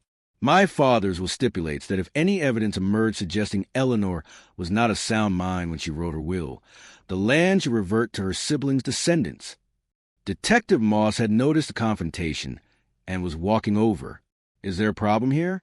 "No problem, Detective," Richard said smoothly. "Just a family matter. Ms. Brennan and I are discussing property rights." "This is an active investigation site," Moss said. "If you're not involved in the investigation, I'm going to have to ask you to leave." "Of course." Richard handed Sarah a business card. "My lawyer will be in touch. I suggest you retain counsel, Ms. Brennan. This could get complicated." He walked back to his Mercedes and drove away, leaving Sarah standing with her heart pounding and her hands shaking. "What was that about?" Moss asked. "My father's cousin. Apparently he thinks he has a claim to this property. Something about Eleanor not being mentally competent when she wrote her will." Moss frowned. "Can he do that? Challenge a 30-year-old will?" "I don't know. I need to talk to a lawyer." But Sarah did know one thing. Finding Eleanor's secrets hadn't just revealed the past. It had opened a door for people who wanted to profit from tragedy. People who saw death and grief as opportunities. And somehow, she was going to have to fight them. Sarah hired a lawyer the next day. Margaret Chin was a property attorney in town who'd handled the rare legal issues Sarah had faced over the years. Easement disputes, property tax questions, nothing major. But Margaret took one look at Richard Brennan's threat, and her expression went hard. "He's reaching," Margaret said, spreading the documents across her desk. "A will that's been probated for 30 years is extremely difficult to challenge. He'd need to prove Eleanor was demonstrably incompetent when she wrote it, and that's a high bar. Being grief-stricken or reclusive doesn't qualify as incompetent, but he mentioned testimony from family members, evidence of her mental state. Hearsay, most likely. Unless he has medical records showing diagnosis of dementia or court documents declaring her incompetent, he doesn't have much of a case." Margaret paused. "However, the fact that she covered up 2 deaths, that could be problematic. It suggests she was willing to hide evidence of crimes. A judge might see that as evidence of impaired judgment. So he could win? It's possible. Unlikely, but possible. Especially if he can demonstrate that the property has significant value and that Eleanor's other relatives were unfairly excluded from inheriting it." Margaret looked at Sarah directly. "Why do you think he's doing this now? Why wait 30 years? The timber rights, the development potential. He said the property is worth over $2 million. That's probably accurate. This area has been appreciating steadily. 10 years ago, this land might have been worth a quarter of that. Now, with the right development, much more." Sarah felt sick. "So this is just about money." "It's always about money, Ms. Brennan. The question is whether we can prove your grandmother was competent when she wrote her will, and whether her decision to leave you the land was deliberate and legally sound. If you're hooked on this story, make sure to subscribe and turn on notifications so you never miss an upload. Your support means everything and helps me bring you more incredible mountain stories like this one. Eleanor left me letters," Sarah said suddenly, "in the metal box. They explain everything. Her mental state, her reasons, her guilt. If she was organized enough to document everything that carefully, wouldn't that prove she was competent?" Margaret's eyes sharpened. "The letters that are currently in police evidence?" "Yes. Detective Moss said they'd be returned once the investigation was complete. I need copies of those letters. Everything Eleanor wrote. If she documented her reasoning, if she explained why she chose you specifically as her heir, that could be crucial to our case." Sarah thought about Eleanor's final letter, the one that mentioned Sarah by name, the one that said Eleanor had been waiting for someone brave enough to face the truth. "There's something else," Sarah said. "Eleanor knew. She knew I'd be the one to find the bodies. She wrote in her last letter that she was leaving the land to me specifically because she thought I'd be able to handle the truth. That sounds like deliberate intent to me. That's exactly what we need. Let me talk to Detective Moss about getting those documents released to us. In the meantime, I'll file a response to Richard's claim. We're going to fight this." The legal battle consumed the next 6 weeks. Richard Brennan filed a formal challenge to Eleanor's will, claiming she'd been mentally incompetent and that the property should be redistributed among Eleanor's siblings' descendants, which included Richard and 3 other cousins Sarah had never met. The case generated more attention than Detective Moss had predicted. Local newspapers picked up the story. 70-year-old family tragedy sparks property battle. Mountain woman discovers grandmother's dark secret. Hidden bodies lead to inheritance fight. Reporters called Sarah's satellite phone, left messages asking for interviews. One enterprising journalist hiked up to her cabin unannounced and stood at her property line taking photographs until Sarah threatened to call the sheriff. Through it all, Sarah kept working, kept caring for copper, kept living the life she'd built in isolation. But the isolation felt different now, lonelier, because now she knew what had happened on this land, knew the weight of secrets it had carried for 70 years, and she could still hear the crying sometimes. Faint, distant, coming from the direction of the well, even though the shaft had been sealed with concrete after the forensic team finished their work. Margaretchen was relentless. She obtained copies of Eleanor's letters and used them to build a case for Eleanor's competence. She found Eleanor's medical records from the 1990s, showing no diagnosis of dementia or cognitive impairment.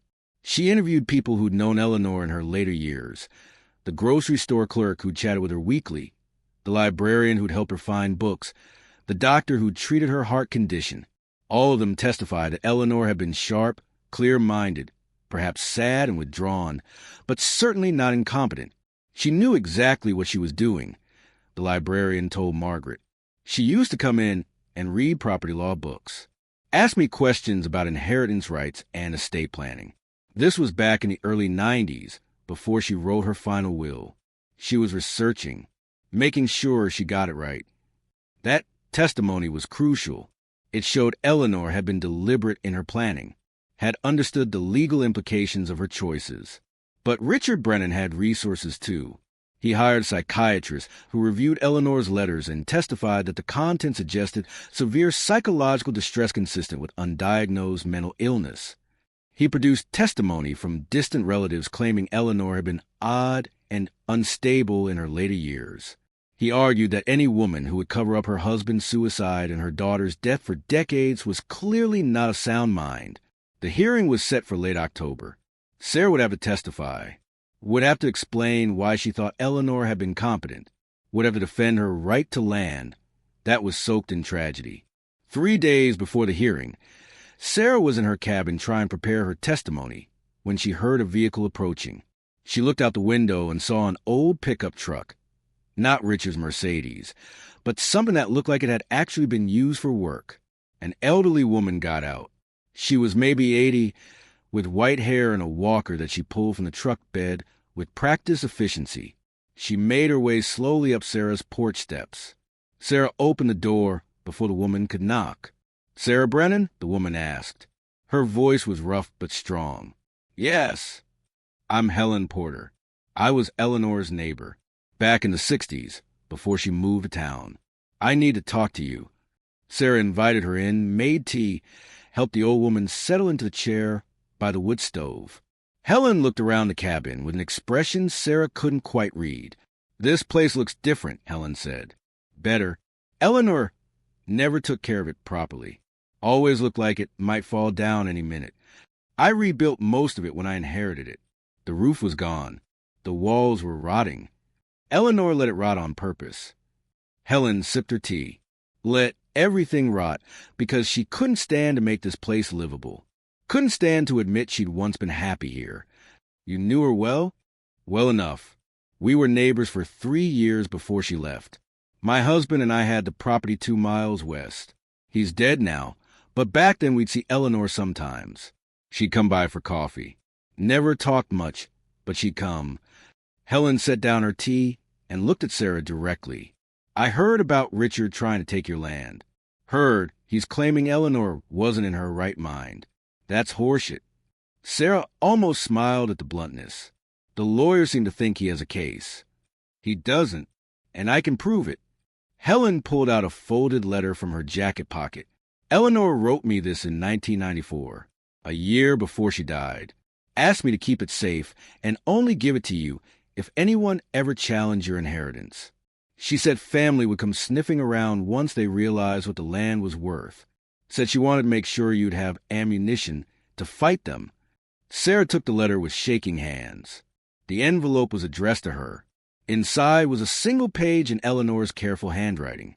Dear Sarah, if you're reading this, it means someone is trying to take your inheritance. Probably Richard or one of his siblings. They always were greedy, even as children. I want you to know that I left you this land deliberately. Not because you were the only heir, but because you were the right heir. I watched you grow up from a distance, since your father wouldn't let me be part of your life. But I watched, and I saw that you had something the rest of the family lacked. Courage, the ability to face hard truths. You'll need that courage if you inherit this property, because the land carries secrets. Terrible secrets that I couldn't face when I was younger. Secrets that destroyed my marriage and damaged my son and left me living half a life for decades. I buried evidence near the old well. Letters explaining what happened to my daughter Anna and my husband Thomas. I buried them because I couldn't destroy them, but I couldn't leave them where just anyone would find them. I needed someone who would understand, someone who would know what to do with the truth. I'm trusting you with this, Sarah, with the land and the secrets and the responsibility of setting things right. I know it's a heavy burden.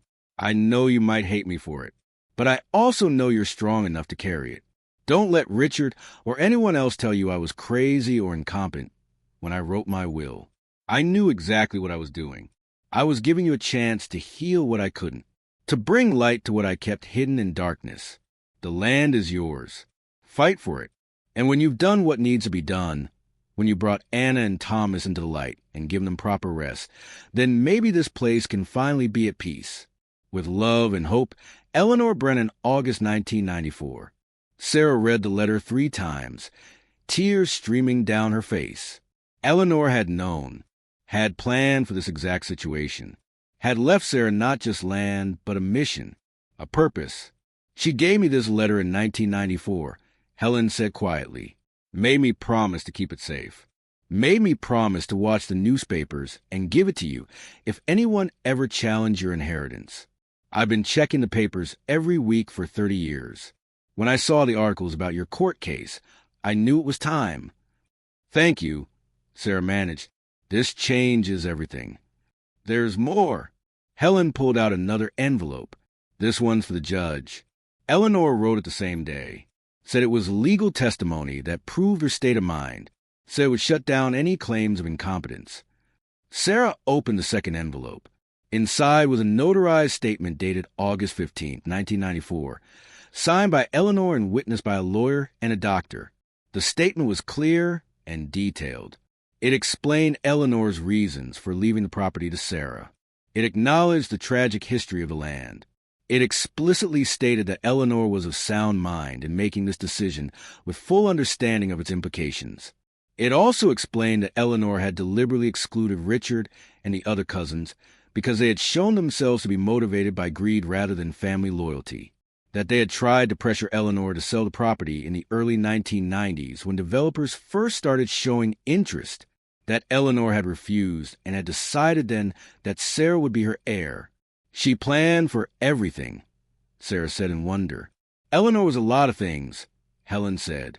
Damaged, haunted, broken by grief. But she wasn't stupid, and she wasn't incompetent. She knew exactly what she was doing right up until the day she died. The hearing lasted 2 hours. Margaret Chen presented the new letters along with Helen Porter's testimony. She walked the judge through Eleanor's careful planning, her legal research, her explicit reasoning for choosing Sarah as her heir. Richard Brennan's lawyer tried to argue that the letters only proved Eleanor had been obsessed with the past, that her decision to burden Sarah with terrible secrets showed impaired judgment. But the judge wasn't buying it. Ms. Brennan, the judge said, addressing Sarah directly, "Did you know about your grandmother's history when you inherited this property?" "No, Your Honor. I had no idea what happened here until my horse started digging at the well 2 months ago." "And when you discovered the truth, when you found evidence of deaths that had been covered up for 70 years, what did you do?" "I called the sheriff immediately. I cooperated fully with the investigation. I did everything I could to bring the truth to light." The judge nodded. "It seems to me that Eleanor Brennan knew exactly what she was doing when she chose you as her heir. She left you property with a burden attached, the burden of facing painful family history and dealing with it appropriately. You've done exactly that. You've shown courage and integrity. That suggests your grandmother's judgment was sound. He looked at Richard Brennan. Mr. Brennan, I understand your concerns about family property, but the evidence is clear. Eleanor Brennan was of sound mind when she wrote her will. She had excellent reasons for leaving property to her granddaughter rather than to her siblings' descendants, and she took steps to ensure her wishes would be protected even after her death. Your challenge is denied. The gavel came down. Sarah felt something in her chest unclench for the first time in weeks. Richard stood, his face red. This isn't over. I'll appeal. You can try, the judge interrupted, but I'm also ordering you to pay Ms. Brennan's legal fees. Frivolous challenges to properly executed wills waste the court's time and resources. Ms. Chin will submit an accounting of costs. Richard left the courtroom without looking at Sarah. Margaret squeezed Sarah's shoulder. You won. The land is yours. Legally and finally. Sarah nodded, but she didn't feel victorious. Just tired, and aware that winning the legal battle was only part of what she needed to do. She still had to bury Anna and Thomas. Still had to lay the ghost to rest. The funeral was small. Sarah arranged for Anna and Thomas to be buried together in the town cemetery, in a plot next to Eleanor's grave. The headstone was simple. Anna Marie Brennan, 1952. Thomas James Brennan, 1921 to 1952. Finally at peace. Only a few people attended. Margaret Chun, Detective Moss, Helen Porter, Dr. Rashad from the university, and one other person who surprised Sarah, a man about her age who introduced himself as Marcus Webb. My grandfather was Marcus Webb, he explained. The firefighter who died with your father's supervisor. When I heard about your family story, about how you brought the truth to light after 70 years, I wanted to pay my respects. My family spent decades not knowing exactly what happened to my grandfather. I understand what it means to finally have answers. Sarah shook his hand, grateful for his presence, for the reminder that truth mattered, that bringing secrets into the light was worth the cost. The priest said words about mercy and forgiveness and rest. The coffins, small for Anna, larger for Thomas, were lowered into the ground. Sarah placed a cloth doll on Anna's coffin before it was covered.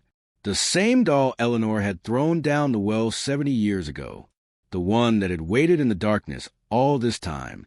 As the first shovel of dirt hit the coffin, Sarah felt something shift in the air. A lightness, a release. Like something heavy had been lifted from the world. That night, back at her cabin, Sarah walked to the sealed well. The concrete was solid, professional. There was no way to access the cave system below anymore. It was sealed forever. But Sarah didn't hear crying anymore. Didn't feel the weight of watching. The well was just a pile of stones now.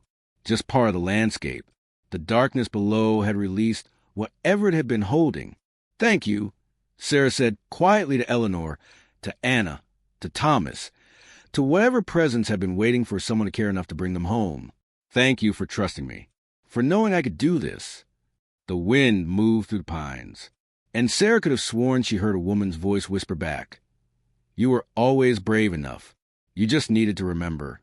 3 months later, Sarah was working in her garden when she heard a vehicle approaching. She tensed. Visits still made her nervous after the battle with Richard, but the truck that pulled up was unfamiliar.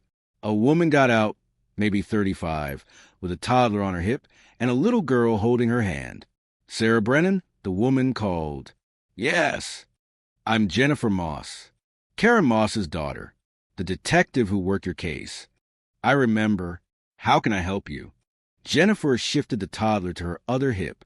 Mom told me about what you did, about finding your family's secrets and bringing them to light even though it cost you, about how you handled everything with dignity. She paused. I'm a social worker. I work with foster kids. And I have a teenager right now who needs a place to stay. Temporary, just for the summer. She's been through trauma. Needs quiet. Needs space. Needs someone who understands what it's like to carry heavy things. Sarah's first instinct was to say no.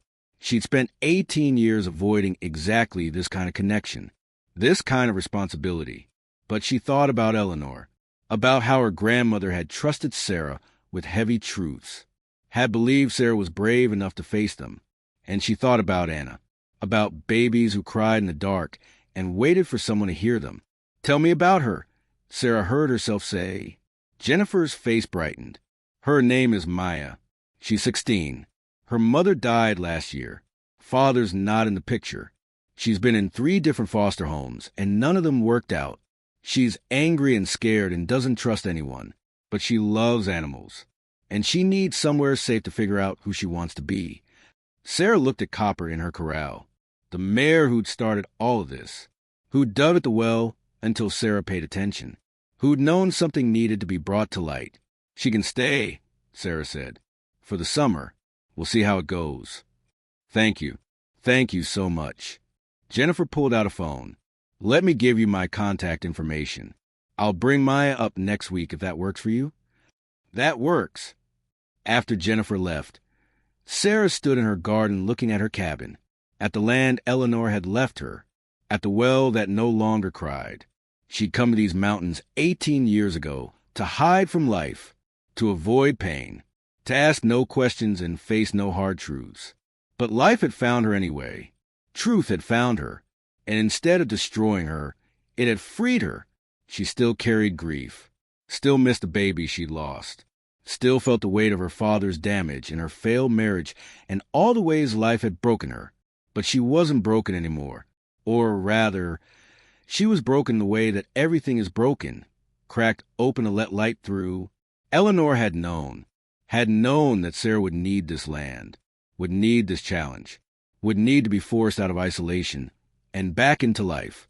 The inheritance hadn't been just property.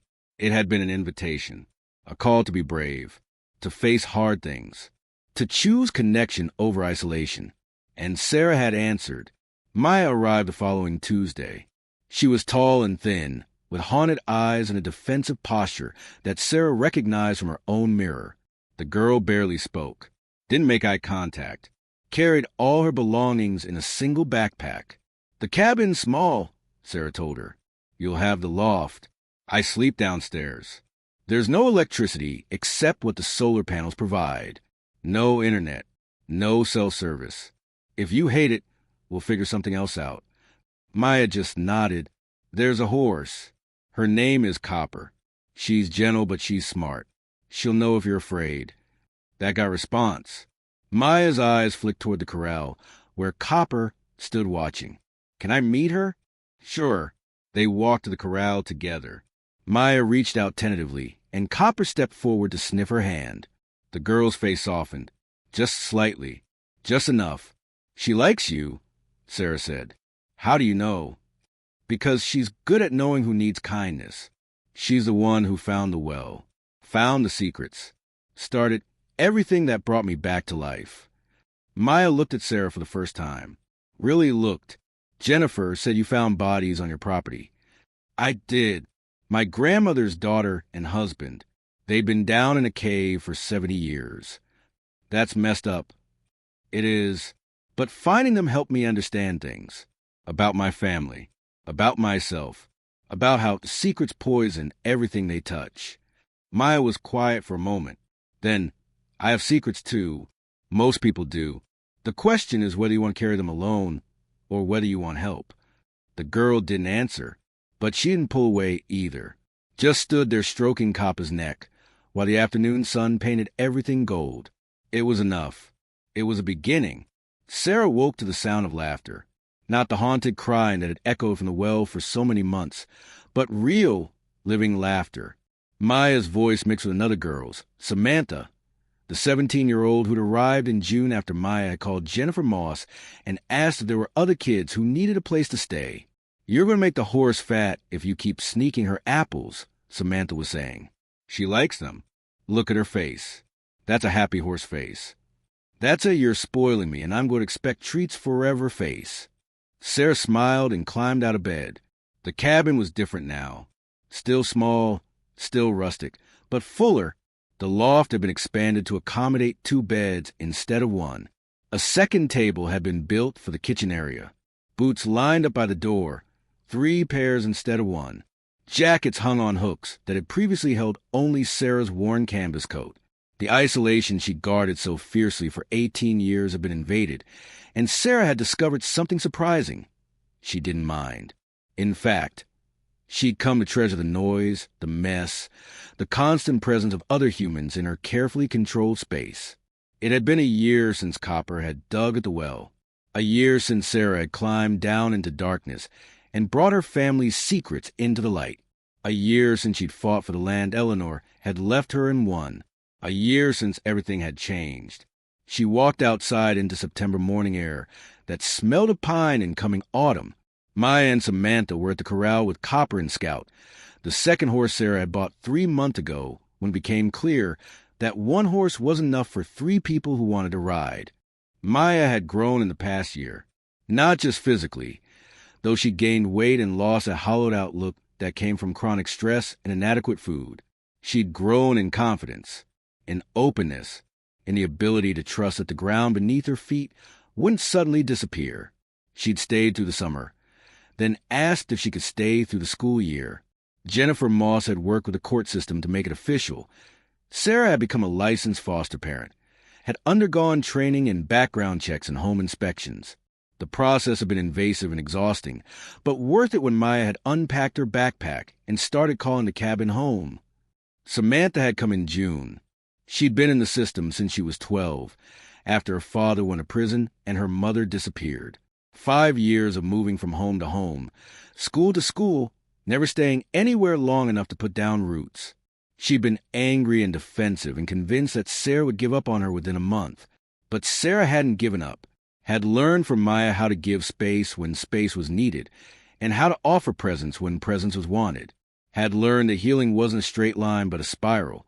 You circled back to the same wounds again and again, but each time from a slightly different angle, a slightly higher vantage point. "Morning," Sarah called. Both girls turned and waved. They looked healthy, sun-browned and strong from the physical work of mountain living. Maya's dark hair was pulled back in a ponytail. Samantha's blonde curls were stuffed under a baseball cap.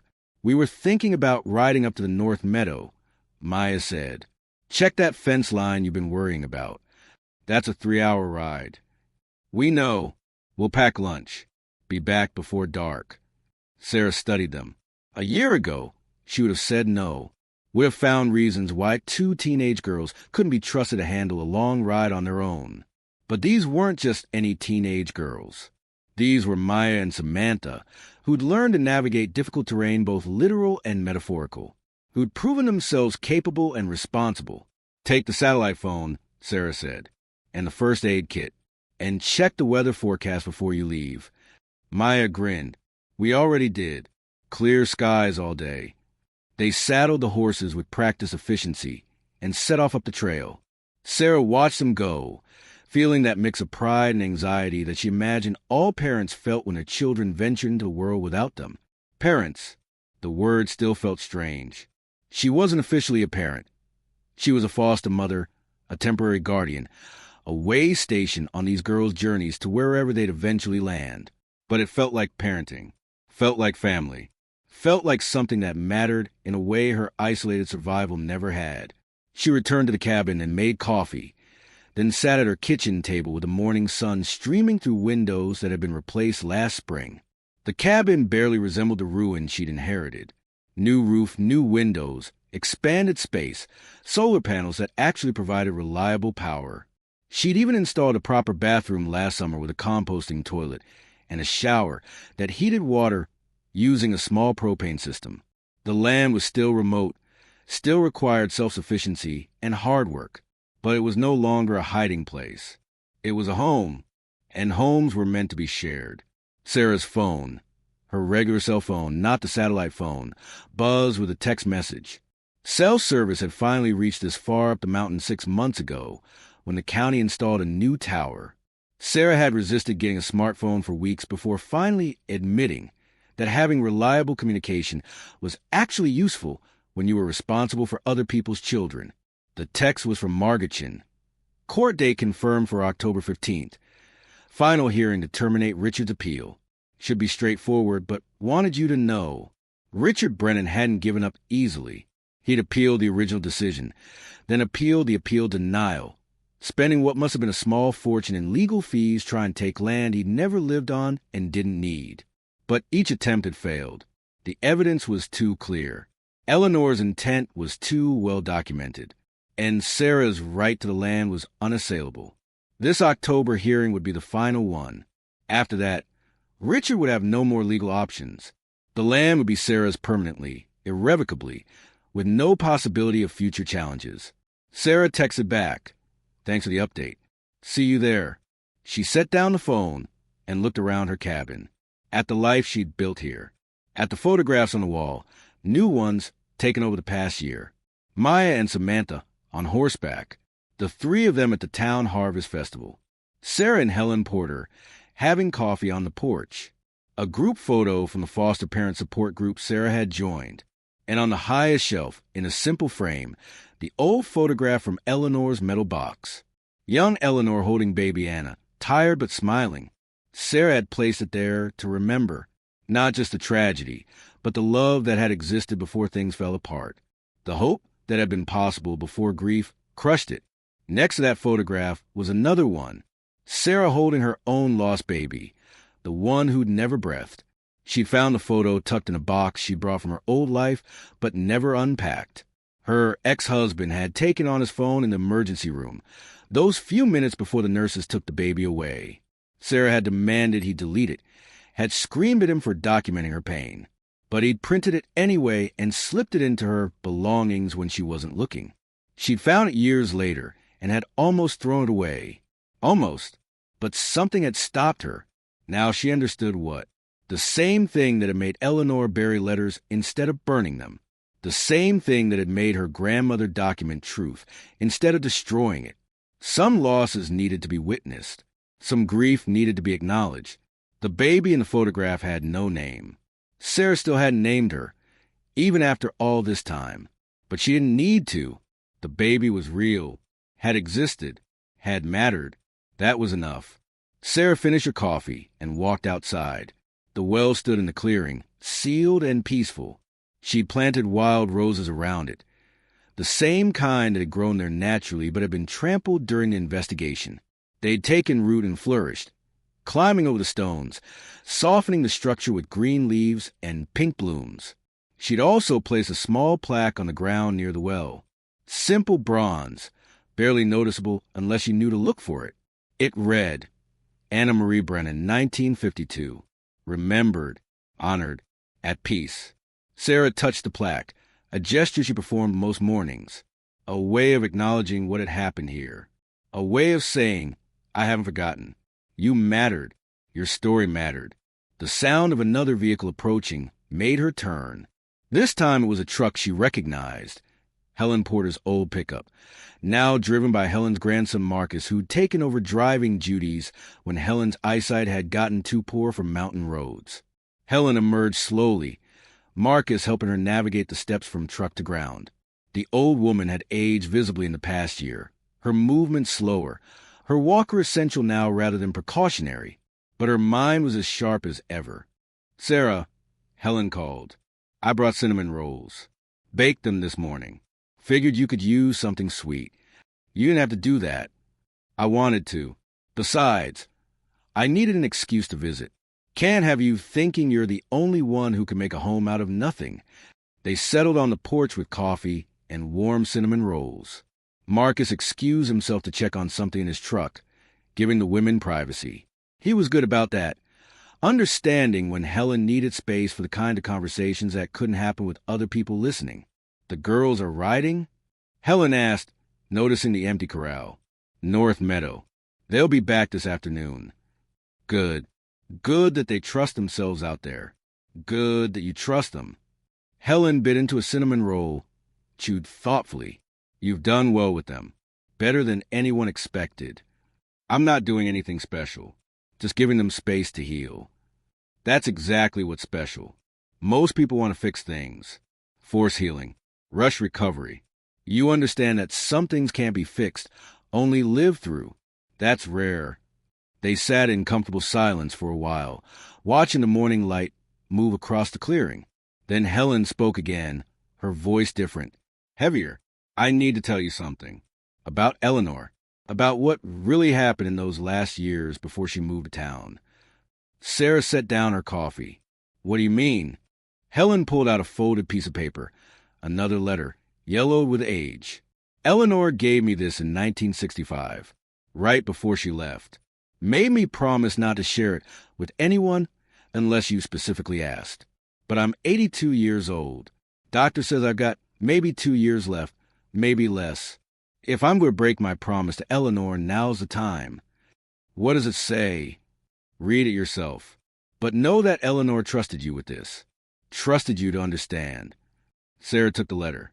It was dated June 1965, the same month Eleanor had moved to town. The handwriting was Eleanor's, but shakier, less controlled than the other letters. Dear Helen, I'm leaving tomorrow, taking James and whatever fits in the car and never coming back. I know you've wondered why. Everyone has. They think I'm crazy. They think the isolation broke me. Maybe it did, but that's not the whole truth. The whole truth is that I saw Anna again last night. Not a ghost, not a memory. Real and solid and standing by the well. She was older than when she died, maybe 7 or 8, the age she would have been if she'd lived. She spoke to me. First time in 13 years of seeing her that she's spoken. She said, Mama, it's time to let me go. It's time to let him go. You have to stop punishing yourself. You have to save James before this place takes him too. I touched her, reached out and touched her face, and she was warm. Real, not a hallucination. And then she faded like morning mist burning off, and I was alone. I don't expect you to believe me. I barely believe it myself. But I know what I saw. I know what she said. And I know that if I stay here one more day, one more week, one more year, James will be destroyed by this place the same way Thomas and I were destroyed. So I'm leaving. I'm letting Anna and Thomas rest. I'm choosing my living son over my dead daughter and my dead husband. It's what I should have done 13 years ago. But I can't destroy this place. Can't sell it or let it pass to people who won't understand what it holds. So I'm saving it, keeping it until the right person comes along. Someone who can face what I couldn't. Someone who can bring light to what I kept in darkness. I think that person is Sarah, my granddaughter. I've been watching her. She has my mother's eyes and her father's stubbornness and something else. Something that might be strong enough to break the curse this land carries. If I'm right, she'll inherit this property someday. She'll find what I've hidden. She'll understand what I couldn't. And maybe she'll finally let my daughter rest. If I'm wrong, the land will sit empty until I die and then pass to whoever survives me. Either way, my part in this story is over. Thank you for being my friend, Helen. Thank you for not asking questions I couldn't answer, and for understanding silences I couldn't break. If I never see you again, know that your kindness mattered. Eleanor. Sarah read the letter 3 times, her hands trembling. She saw Anna, not as a baby, but as the child she would have become. That's what she wrote. Do you believe her? Sarah thought about the crying she'd heard in the cave, the ghost of Eleanor that had appeared to her, the presence she felt around the well, until Anna and Thomas were properly buried.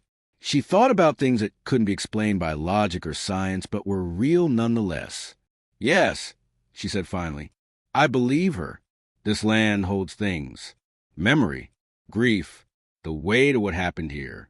Eleanor saw Anna because Anna wanted to be seen, wanted to release her mother from guilt. Helen nodded slowly. That's what I thought too.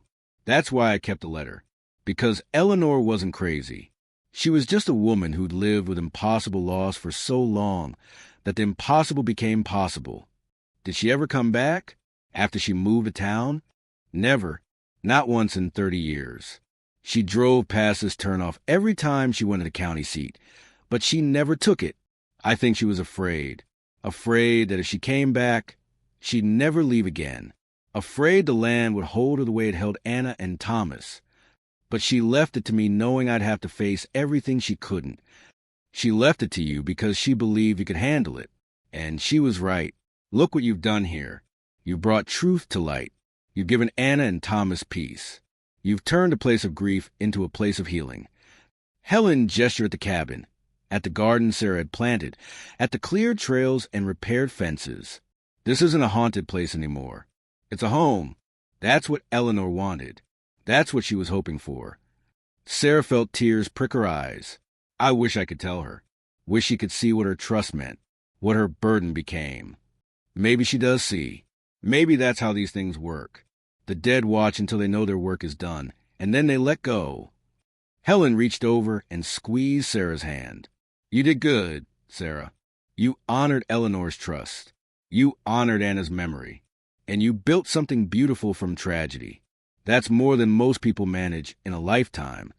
October 15th arrived cold and bright. Sarah drove down to town for the final court hearing, leaving Maya and Samantha with instructions for feeding the horses and checking the solar panel connections. The girls had protested, wanted to come along for support, but Sarah had convinced them to stay. This was something she needed to do alone. The courthouse was small, barely more than 3 rooms and a clerk's office, but it felt official and weighty, the kind of place where important decisions were made and lives were changed. Margaretchen met her outside. Richard's lawyer filed a motion to delay, but the judge denied it. This is happening today. One way or another, it ends. They entered the courtroom. Richard Brennan was already there with his expensive lawyer, both looking frustrated and tired. A year of legal battles had taken its toll on everyone. The judge, the same one who denied Richard's original challenge, took the bench and reviewed the documents in front of him. Then he looked up. We're here for final disposition of Richard Brennan versus Sarah Brennan regarding the estate of Eleanor Brennan, deceased. Mr. Brennan, this is your last opportunity to present new evidence supporting your challenge to Eleanor Brennan's will. Do you have anything to present? Richard's lawyer stood. Your Honor, we maintain that Eleanor Brennan's decision to exclude my client and his family from inheriting property of substantial value demonstrates either incompetence or undue influence. We request.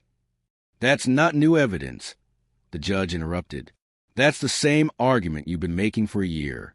I've reviewed the complete record. Eleanor Brennan left extensive documentation of her reasoning. She was evaluated by multiple medical professionals in her final years and showed no signs of cognitive impairment. She consulted with legal counsel before writing her will. She took specific steps to ensure her intentions would be protected after her death. The judge looked at Sarah. Ms. Brennan, you've been living on this property for how long? 18 years, Your Honor. Since 1995, when I inherited it. And in that time, have you made improvements to property? Substantial improvements. I rebuilt the cabin, installed solar power and water systems, cleared trails, maintained fences, and have been using the land as a therapeutic environment for foster children. Foster children? Yes, Your Honor. I became a licensed foster parent last year. I currently have 2 teenage girls in my care. The property provides them with a stable, peaceful environment for healing from trauma. The judge made notes. So Eleanor Brennan's property, which Mr. Brennan claims should have been sold for development, is instead being used to help vulnerable children.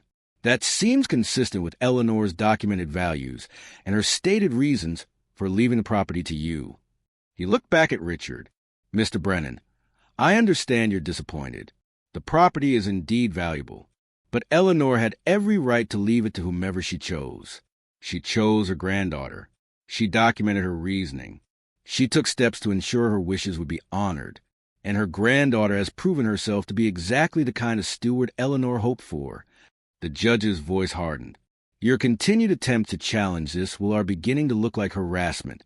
I'm not only denying your appeal, I'm also issuing a restraining order. You are not to contact Ms. Brennan directly or indirectly. You are not to visit her property. You are not to make any further legal claims regarding Eleanor Brennan's estate. If you violate this order, you will be held in contempt of court. Do you understand? Richard's face was red. This isn't. Do you understand? Yes, Your Honor. Good. This case is closed. Ms. Brennan, the property is yours without reservation or condition. Mr. Brennan, I suggest you accept reality and move on with your life. The gavel came down with a sound that felt like a door closing. Final. Complete. Done. Sarah walked out of the courthouse with Margaret into autumn sunshine that felt warmer than it should have. She was shaking, not from fear but from relief. It was over, really over. The land was hers. No one could take it away. No one could challenge her right to do with it what Eleanor had intended. "Congratulations," Margaret said. "You won. We won. I couldn't have done this without you.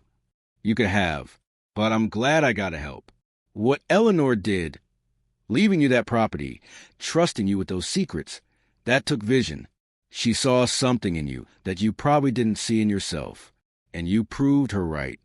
They stood on the courthouse steps for a moment, watching people go about their ordinary lives.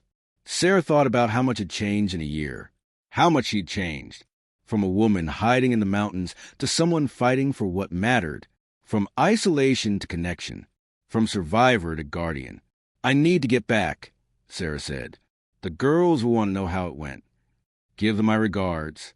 And Sarah, you should be proud, not just of winning the case, but of everything else. The life you've built, the home you created, that's the real victory." Sarah drove home slowly, taking the mountain roads at a pace that let her process everything. The property was hers, permanently, legally, irrevocably. She could build here, plant here, create here without fear that someone would take it away. But more than that, she understood now what Eleanor had given her. Not just land, but purpose. Not just property, but responsibility. Eleanor had trusted Sarah to heal what was broken, to light what was dark, to transform tragedy into hope. And Sarah had done it, was still doing it, would continue doing it for as long as the land was hers. When she reached the cabin, both girls ran out to meet her. Well, Maya demanded, "What happened?" "It's over. The land is ours. Richard can't challenge anymore." Samantha hooped. Maya threw her arms around Sarah in a fierce hug. "I knew it. I knew you'd win. We won. All of us. This is home now, for as long as you need it." They went inside together, the three of them, and Sarah made hot chocolate to celebrate. They sat at the expanded table, the one Sarah had built to accommodate more than one person, and talked about plans for the winter, projects to tackle, trails to clear, maybe getting another horse in the spring, maybe expanding the garden, maybe, Maya said shyly, maybe helping Jennifer Moss find placements for other kids who needed what this land offered. "You want to share your home?" Sarah asked, surprised. "It's not really mine to share," Maya said. "It's yours. But yeah, I think we can help more kids. I think that's what this place is for now. Not hiding, healing." Sarah looked at Samantha, who nodded agreement. "There's enough room, enough space. And you're good at this, at giving people what they need without making them feel weak for needing it." Sarah felt something warm bloom in her chest. Pride, gratitude, the bone-deep satisfaction of knowing she'd found her purpose.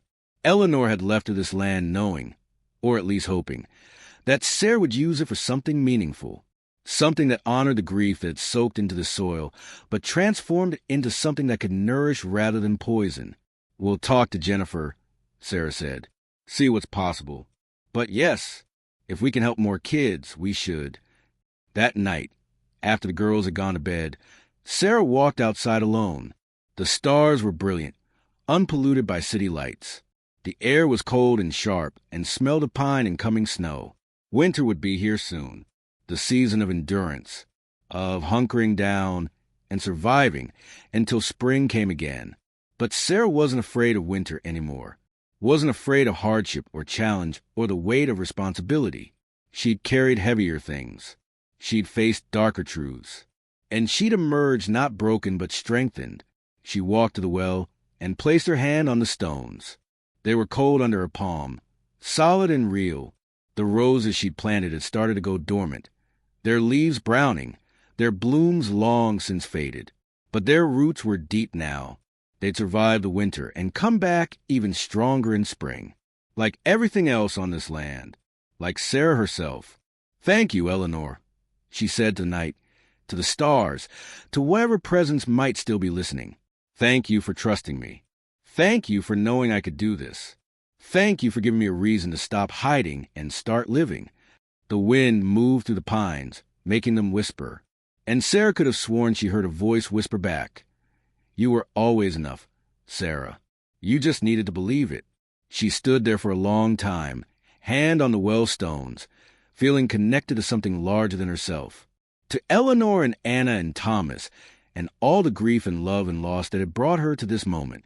To Maya and Samantha and all the children who would come after them, seeking refuge and finding home. To the land itself, this difficult, beautiful, haunted, healing place that had claimed her and shaped her and made her into someone she could be proud of. Finally, when the cold became too much to ignore, Sarah returned to the cabin. The fire in the wood stove was burning low. She added wood, watched the flames catch and grow, felt the heat spread to the small space. Upstairs, she could hear the girls breathing. Steady, peaceful, the sound of people who felt safe enough to sleep deeply. Sarah climbed into her own bed, pulled the quilts, new ones, made by women in town who'd heard her story and wanted to help, up to her chin, and let herself feel what she'd been holding at bay all day. Triumph, relief, gratitude, pride, and underneath all of that, something softer and more vulnerable. Hope. Hope that the life she was building would last. Hope that the healing she'd started would continue. Hope that Eleanor's trust hadn't been misplaced. Hope that from tragedy and secrets and buried truth, something beautiful could still grow. She closed her eyes and let sleep take her. And for the first time in 18 years, she didn't dream of loss or failure or the baby she'd never gotten to raise. She dreamed of spring, of gardens growing, of children laughing, of a home filled with love instead of silence. She dreamed of light breaking through darkness, of truth replacing secrets, of peace finally coming to rest on ground that had known too much grief. And in the dream, Eleanor was there, not young and beautiful, but old and weathered, the way Sarah remembered her from those few brief meetings before her death. Eleanor was smiling, not the tired smile from the photograph with baby Anna, but a real smile, full and genuine and free. "You did it," Eleanor said in the dream. "You made it a home." "I tried," Sarah replied. "I'm still trying." That's all anyone can do. Try. Keep trying. Choose light over darkness. Choose connection over isolation. Choose truth over comfortable lies. Eleanor reached out and touched Sarah's face, and her hand was warm. "Real. I'm proud of you, granddaughter. Prouder than you'll ever know. I couldn't have done it without you, without the burden you left me. It wasn't a burden.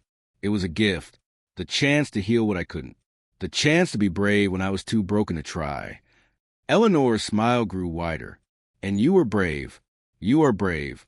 Keep being brave, Sarah. For yourself. For the girls. For everyone who comes after. I will. I promise. I know you will. That's why I chose you." And then Eleanor faded, the way she had in the cave a year ago, like morning mist burning off in sunlight. But this time there was no sadness in the fading. Only peace. Only completion. Only the quiet satisfaction of work finally done. Sarah woke to dawn light streaming through her window and the sound of copper whinnying for breakfast. She rose, dressed, and went outside to start another day. Another ordinary, extraordinary day of living the life Eleanor had made possible. The well stood peaceful in the morning light, surrounded by dormant roses that would bloom again come spring. The cabin was warm with the presence of people who'd found refuge here. The land stretched out in every direction, beautiful and difficult and full of possibility. Sarah fed the horses, started coffee, woke the girls for breakfast, lived her life, built her home, kept her promises. And somewhere, in whatever place the dead go when they finish their work with the living, Anna Brennan smiled and finally, after 70 years of grief and guilt and carrying impossible weight, let herself rest. The secrets had been brought to light. The truth had been told. The land had been healed. And Sarah Brennan, who'd come to mountains to hide from life, had learned instead how to live it.